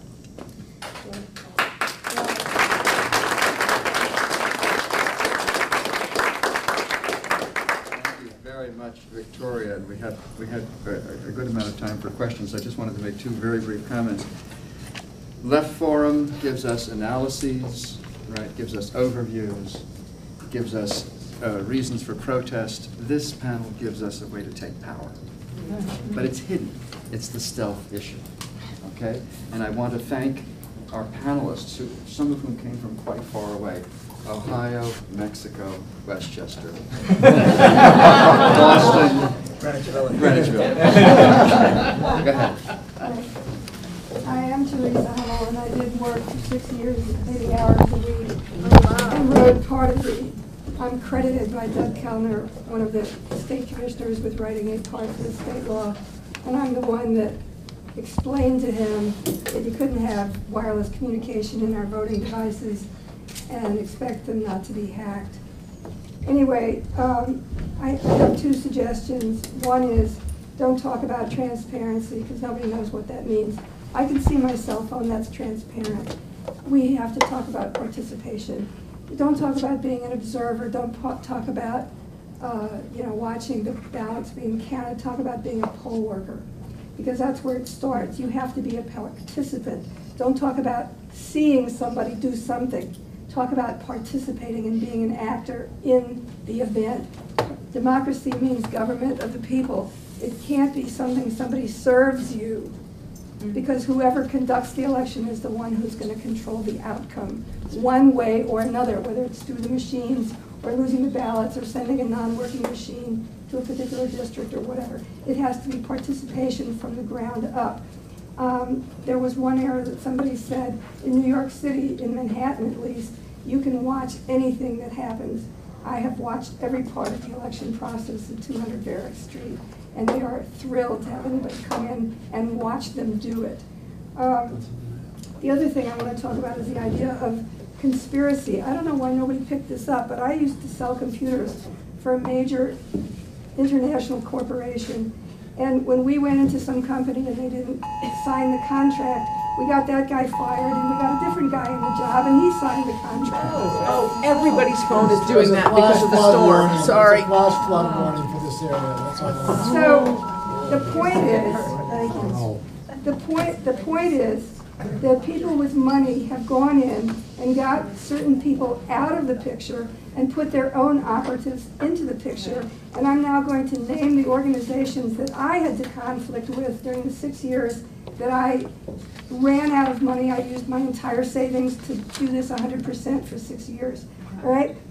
Common Cause, League of Women Voters, national level, ACLU, national level, Leadership Council for Civil Rights, and People for the American Way. Every single one of them was on the wrong side of the issue, and the reason is that the leadership had been replaced during the 1990s, so that when this came up, the leadership that was in place at the top of those organizations was already ready to say, we don't care about technology, you can worry about that because you're a technologist. We just want to make sure that people with disabilities have the same experience when they go to vote. And when Dr. Rebecca Mercury, who invented the idea of voter-verified paper trail, when she questioned Jim Dixon, who is the blind guy who's now on the Election Assistance Commission, all right? She said to him, with these machines that you're pushing, nobody will know whether their vote is counted or not. And he screamed, this is at NIST, the National Institute for Standards and Technology, he screamed into the microphone, good, because then we'll all be equal. All right? And nobody has the nerve, that's all on DVDs, you can watch that. Okay? Nobody has had the nerve to stand up and say the word treason. Right? That is treason to say you want to drown your government in a bathtub. That is treason to say that you don't care whether the votes are counted or not, as long as you have a particular experience when you go into the voting booth. All right? And we need to be a little bit questioning about why the Democratic Party doesn't seem to get it. And I think it's Fitrakis who showed that in one county in Ohio, the head of the Republican Party and the head of the Democratic Party was a husband and wife team. All right? So who was the Democrat? Southern Ohio, there were very close relationships. All right. What I want to say is that if you don't want to participate in your elections and you don't want to participate in your self-government, then somebody else will govern you. And it was Plato who put in the mouth of Socrates, what does it mean if you don't participate in your government? And Socrates says, you will be governed by your inferiors. All right? But the point being, you'll be governed by people who have a different agenda than your own. And if we can't talk about participation and say if you want to have an honest election, then go and work the election. Get up at 5 in the morning and show up at the poll site at 6 in the morning and do the work. Because that's the only way you're going to know what's happening. And be in the commissioners' meetings every 2 weeks, which are still being held in public at 30 32 Broadway in Manhattan. All right? You can see everything in New York City that is a legacy of Douglas Kellner. All right? But We do want to get to some other questions. people, the question is, why aren't we bolder in challenging the youth to say, what is democracy? Is it government of the people? Are you one of the people? Okay? You want a fair election? Who counts the votes is the one who determines the outcome. Everybody knows that worldwide. And if you can't see it, I'm just going to say one other thing. If you can't see it, you can't trust it. A Chinese guy out in Queens told me that in Taiwan, they vote on very large ballots. And one of the legal requirements for poll workers is that at 8 p.m. they have to set out the chairs. Now, I read the law. It was translated into English. I read the law, so I asked the Chinese guy, I says, what do you mean set out the chairs? He said 100% of the people who are ambulatory come at 8 p.m. and sit down and watch the votes being counted. And one guy holds up, one guy holds up the ballot, and one guy yells off what the votes are, and another guy takes a giant piece of chalk and makes the marks, and everybody in the community sits there and watches because that's how they enact their democracy. They want to see it, and because they want to see it, it is done in a visible way. All right? Other people. Okay, thank you very much. Thank you. Thank you. Thank you, Lisa, thank you for that. I just want to respond. I entirely agree with what you're saying about, and I think I brought it up myself, about duties of participation. The problem is we're not allowed to ask what we can do for our country. The system is set up to exclude us. Yes, we can participate to a very limited extent, but we cannot see inside the computers. We cannot get inside those corporations. And that brings me to the next level of activity, which is, and I'm sorry, civil disobedience. People willing to be arrested because this is that important. And without that, we can petition the goddamn Lord with prayer till we're blue in the face, and nothing will happen. How about joining your local Democratic Party and getting yourself to be one of the people who's determining what the laws and choices are that are being made? Well, that would be one mode of action. Unfortunately, however, a very, very, very slow boat at a very, very urgent juncture. I really do think this has come to a head where so much shit has gone through this door, and so much horrible has happened, and such a distortion of history by such a cheap trick, such a cheap, lousy card trick, distorting our history. It is time to get angry enough to take that action, take that risk. I'm not saying anybody has to be shot or blown up, but we could certainly go down there, form a ring around the op scan and say, we're staying here until you open that op scan and allow a count of the ballots to take place. Arrest us. We've done that for racial issues. We've done that against the Vietnam War. It's part of our history. It's part of our tradition. Why the hell not for this? One of the things, just briefly, we did in Ohio, volunteers in the Bay Area monitored every single county computer, and we had flying squads who were prepared to take arrest. And as computers began to go around, right around the time Roe was predicting, telling everyone to wait, we literally sent people in illegally into the Board of Elections to ask them why their computers were down. And in 3 key counties where Bush won, in those 3 counties, his entire margin in the Southwest, the computers actually came back up. But really, it was the people in the Bay Area, people like Don Gomacher, not in Ohio, that allowed us to watch every single one of those computers. Okay. My name's Elizabeth. I'm a retired teacher. And I recall, I think it was you, Mark, who said that we don't have a babe to put on the magazine cover. Yes, a nice, yes, sexy pic. And Victoria? Yes. Yes, Victoria. Yes, Victoria. Victoria ended her presentation by saying, for the future generations, we have to mobilize. That's right. Well, let's think about it for a moment. What if we had the picture of a child on the cover and said, we have to mobilize for future generations, because we inherited a vision that was viable and exciting. We lived in a democratic society. We were, of course, fooled, but we ought to be able to give the next generation some hope that there's some legitimacy in some of the institutions in this society.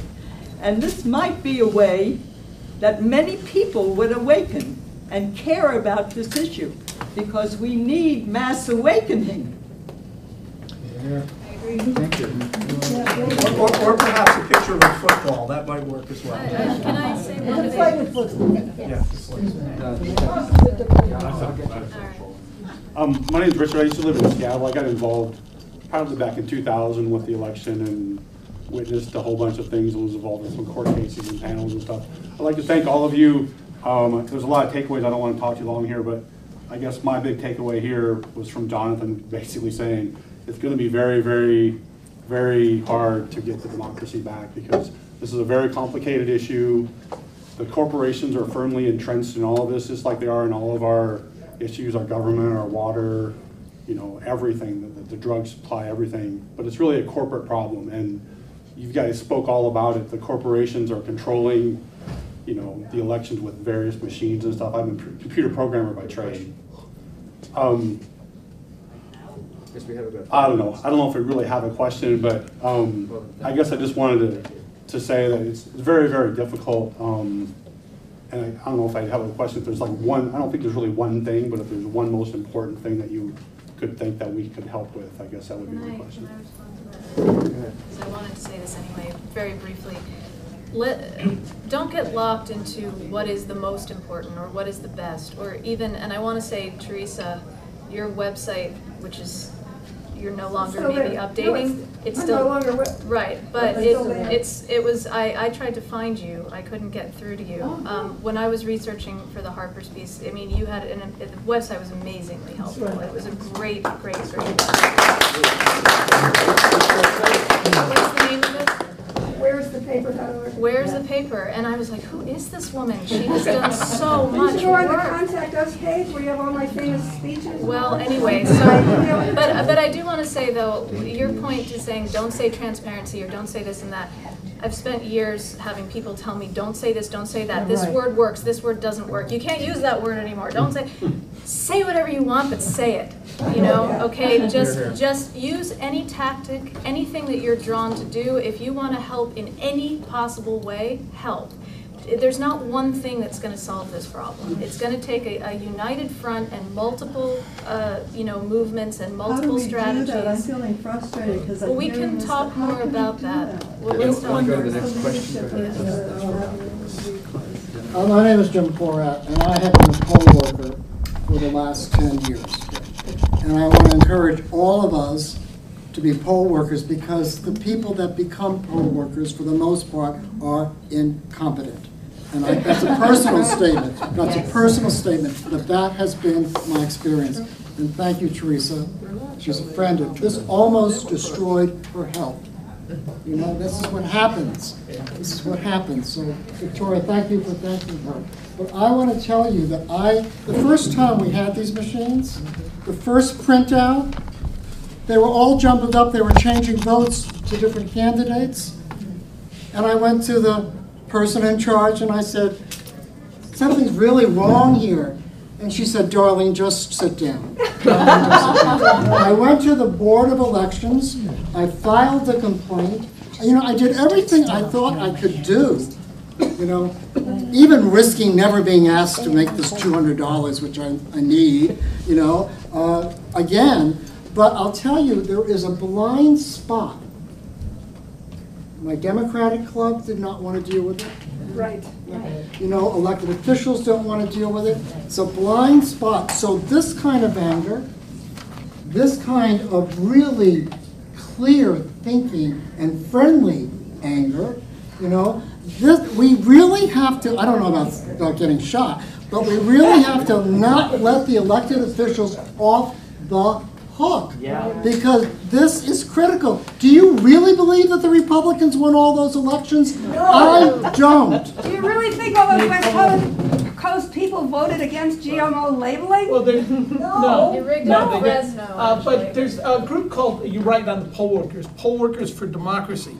In Ohio, virtually all of our early warnings come from the Poll Workers for Democracy, who will call up and say, they just rolled in 3 new machines that hadn't been tested. And that the only way we know is because of the poll workers. Thank you. I'm here from North Carolina, and I am on the Board of Elections in Watauga County. We've been fighting our new Republican regime ever since they were voted in 2012, and I'm telling you, it's the future, and you won't like it. They're just trying to destroy everything that's good about the state, the university system. The teachers are now being paid less than they are in Mississippi. They got rid of, teachers' aides. I mean, I've been trying to fight the 2 colleagues that I have because they change all the polling sites to places that people can't get to them. Right. You know, we have a large student population. They don't want students to vote, so they move the polling sites to places they can't get to by foot or by public transportation. The state board is corrupt because when they came in, their object is to get rid of anybody with any institutional memory, put in brand new people. No, okay, they don't want anyone with any institutional memory. They want to get rid of those people, and they do. They have just driven out our executive director, a woman who's done this for 30 years, who's totally unimpeachable. She's just a wonderful person. She doesn't take sides. They've managed to drive her out of her job by harassment, cutting her budget 60% so she can't work. She can't, she has to do all the work of the election herself, and she can't hire people. So, I mean, it's really, really bad.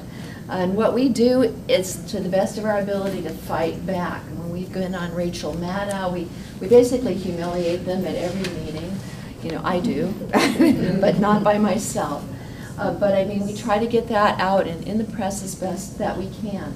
And we're not the only ones. Watauga County's got a really strong Democratic Party, but they got it because they got rid of the old, they took over from the old Democratic Party that was corrupt.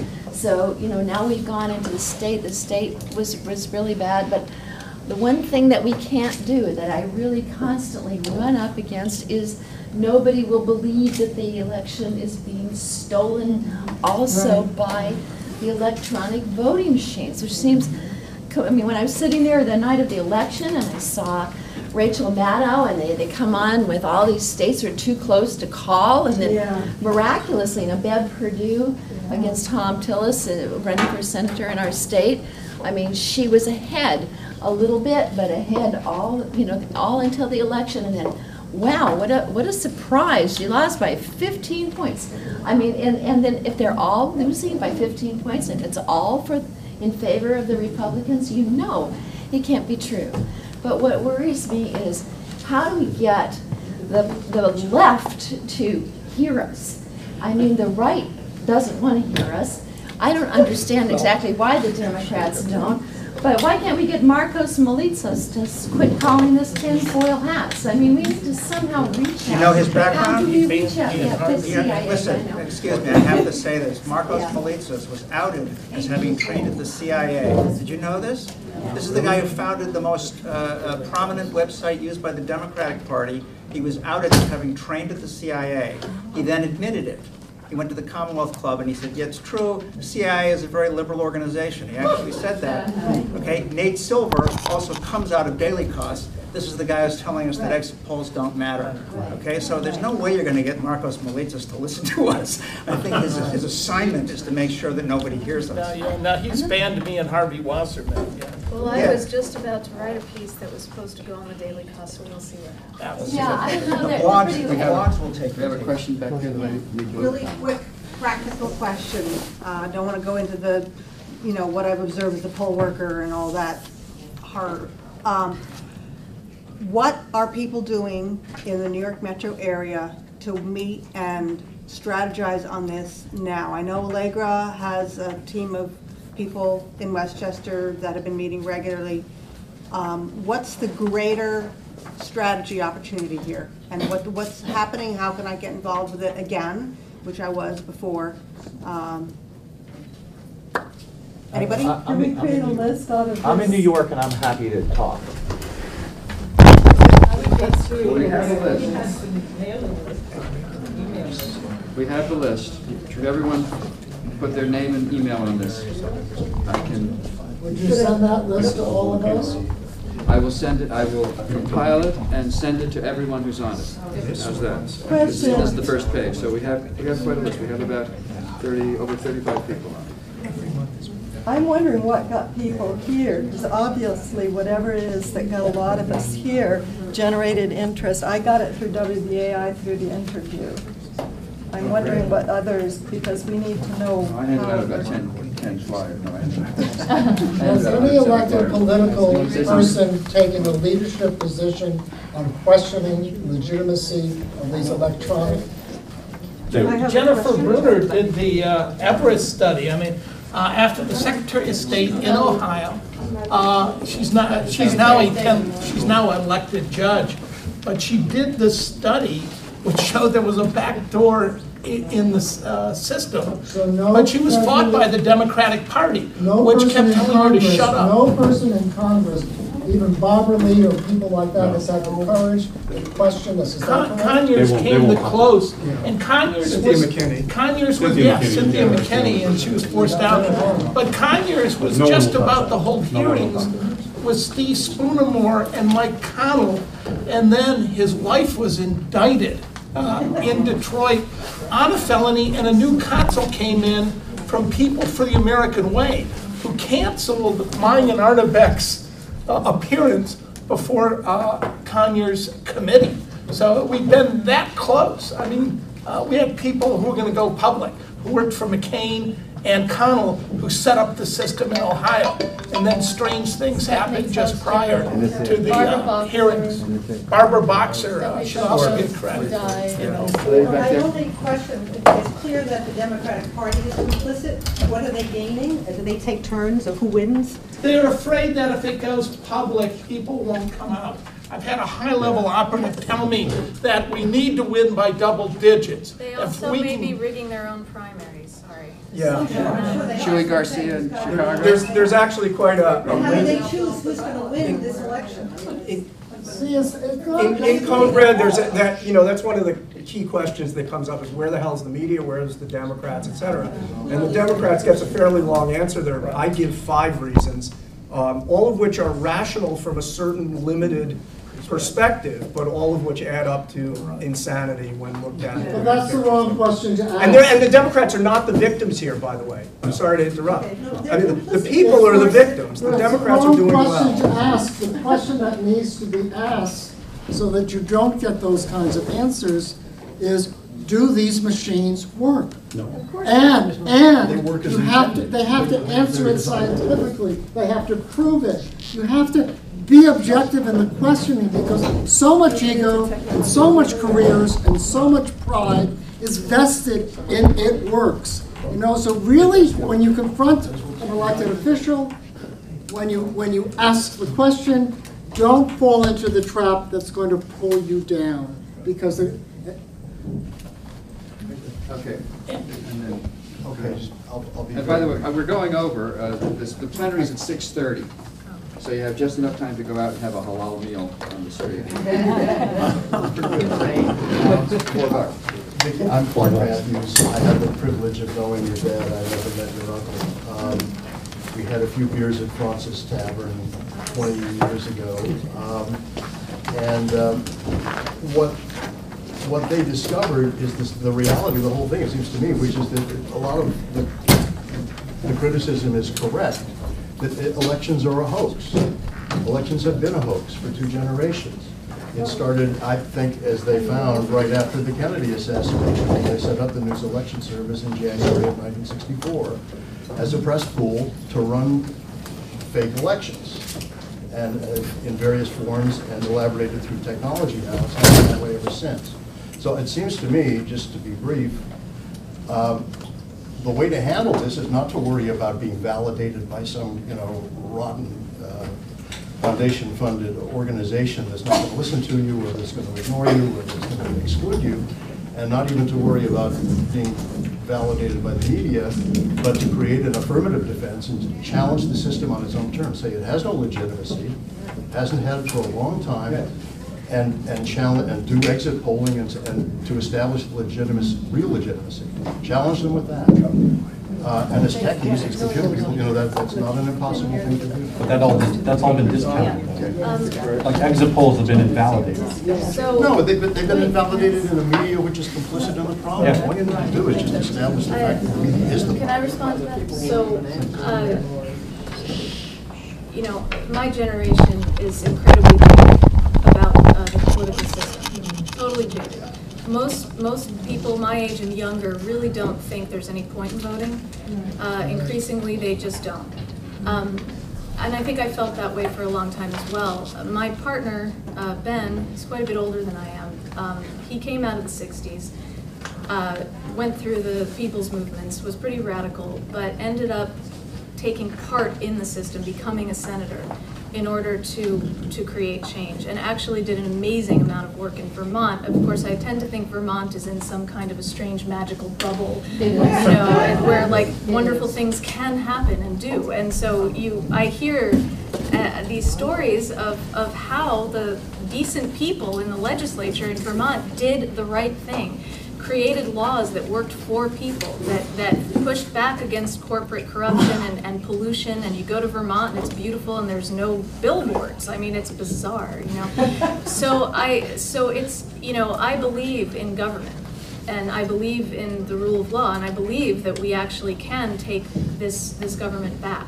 But we've got to understand how it's broken first. We've got to understand how it's been corrupted, which a lot of young people don't. And if you don't know what the problem is, you can't fix it. So we really do need to tell them what the problem is so that they can fix it. And of course, this is a very fixable problem. This is maybe even the most fixable problem. It's quite procedural. This is just technological. We can get fair elections. That's why it's so hidden. Yeah. Because it's too easy. And again, one thing, we did get good press review in 2012, did we not? I mean, from the Wall Street, they don't want a banana republic. Forbes, Daily Investment News, Business Insider wrote incredible stories that weren't covered by the mainstream news. Yeah. And Forbes sent it out early on election day, Yep. that the foundations of the system were shaky in Ohio. But to finish what I was going to say, one group to look at is the Progressive Democrats of America. Everybody write down Progressive Democrats of America. They're on our side.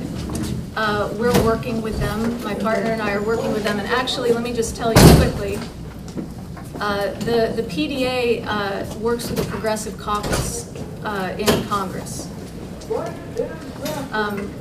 So this is where the real Democrats are, okay?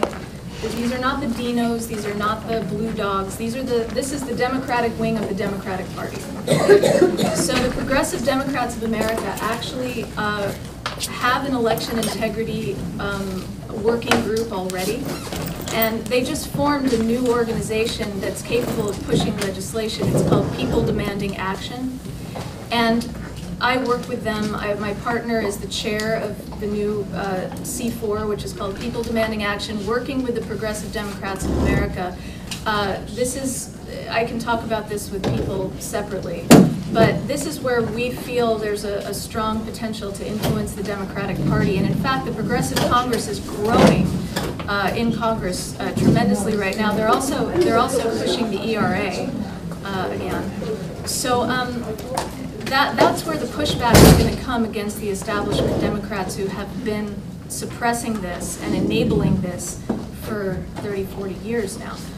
That's why I'm excited about working with this group. And the thing is, we need to develop model legislation, and it's going to be at the state level. This is not going to happen at the federal level. It's a state-by-state fight, and we have to find the states to begin that fight in.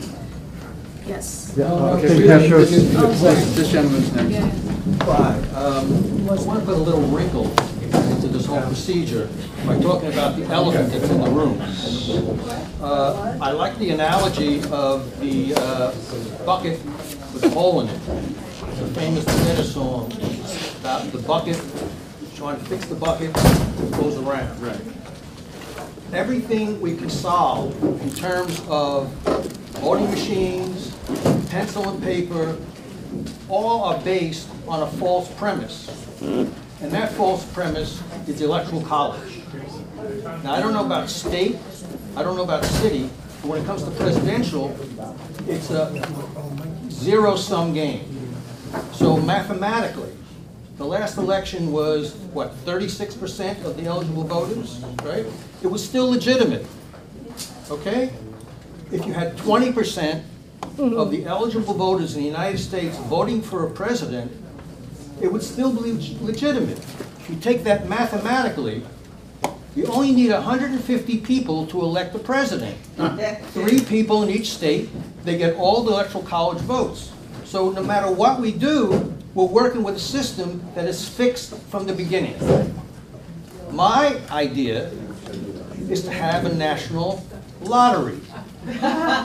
Find 150 people by random lottery, and they are the ones that are going to elect the president.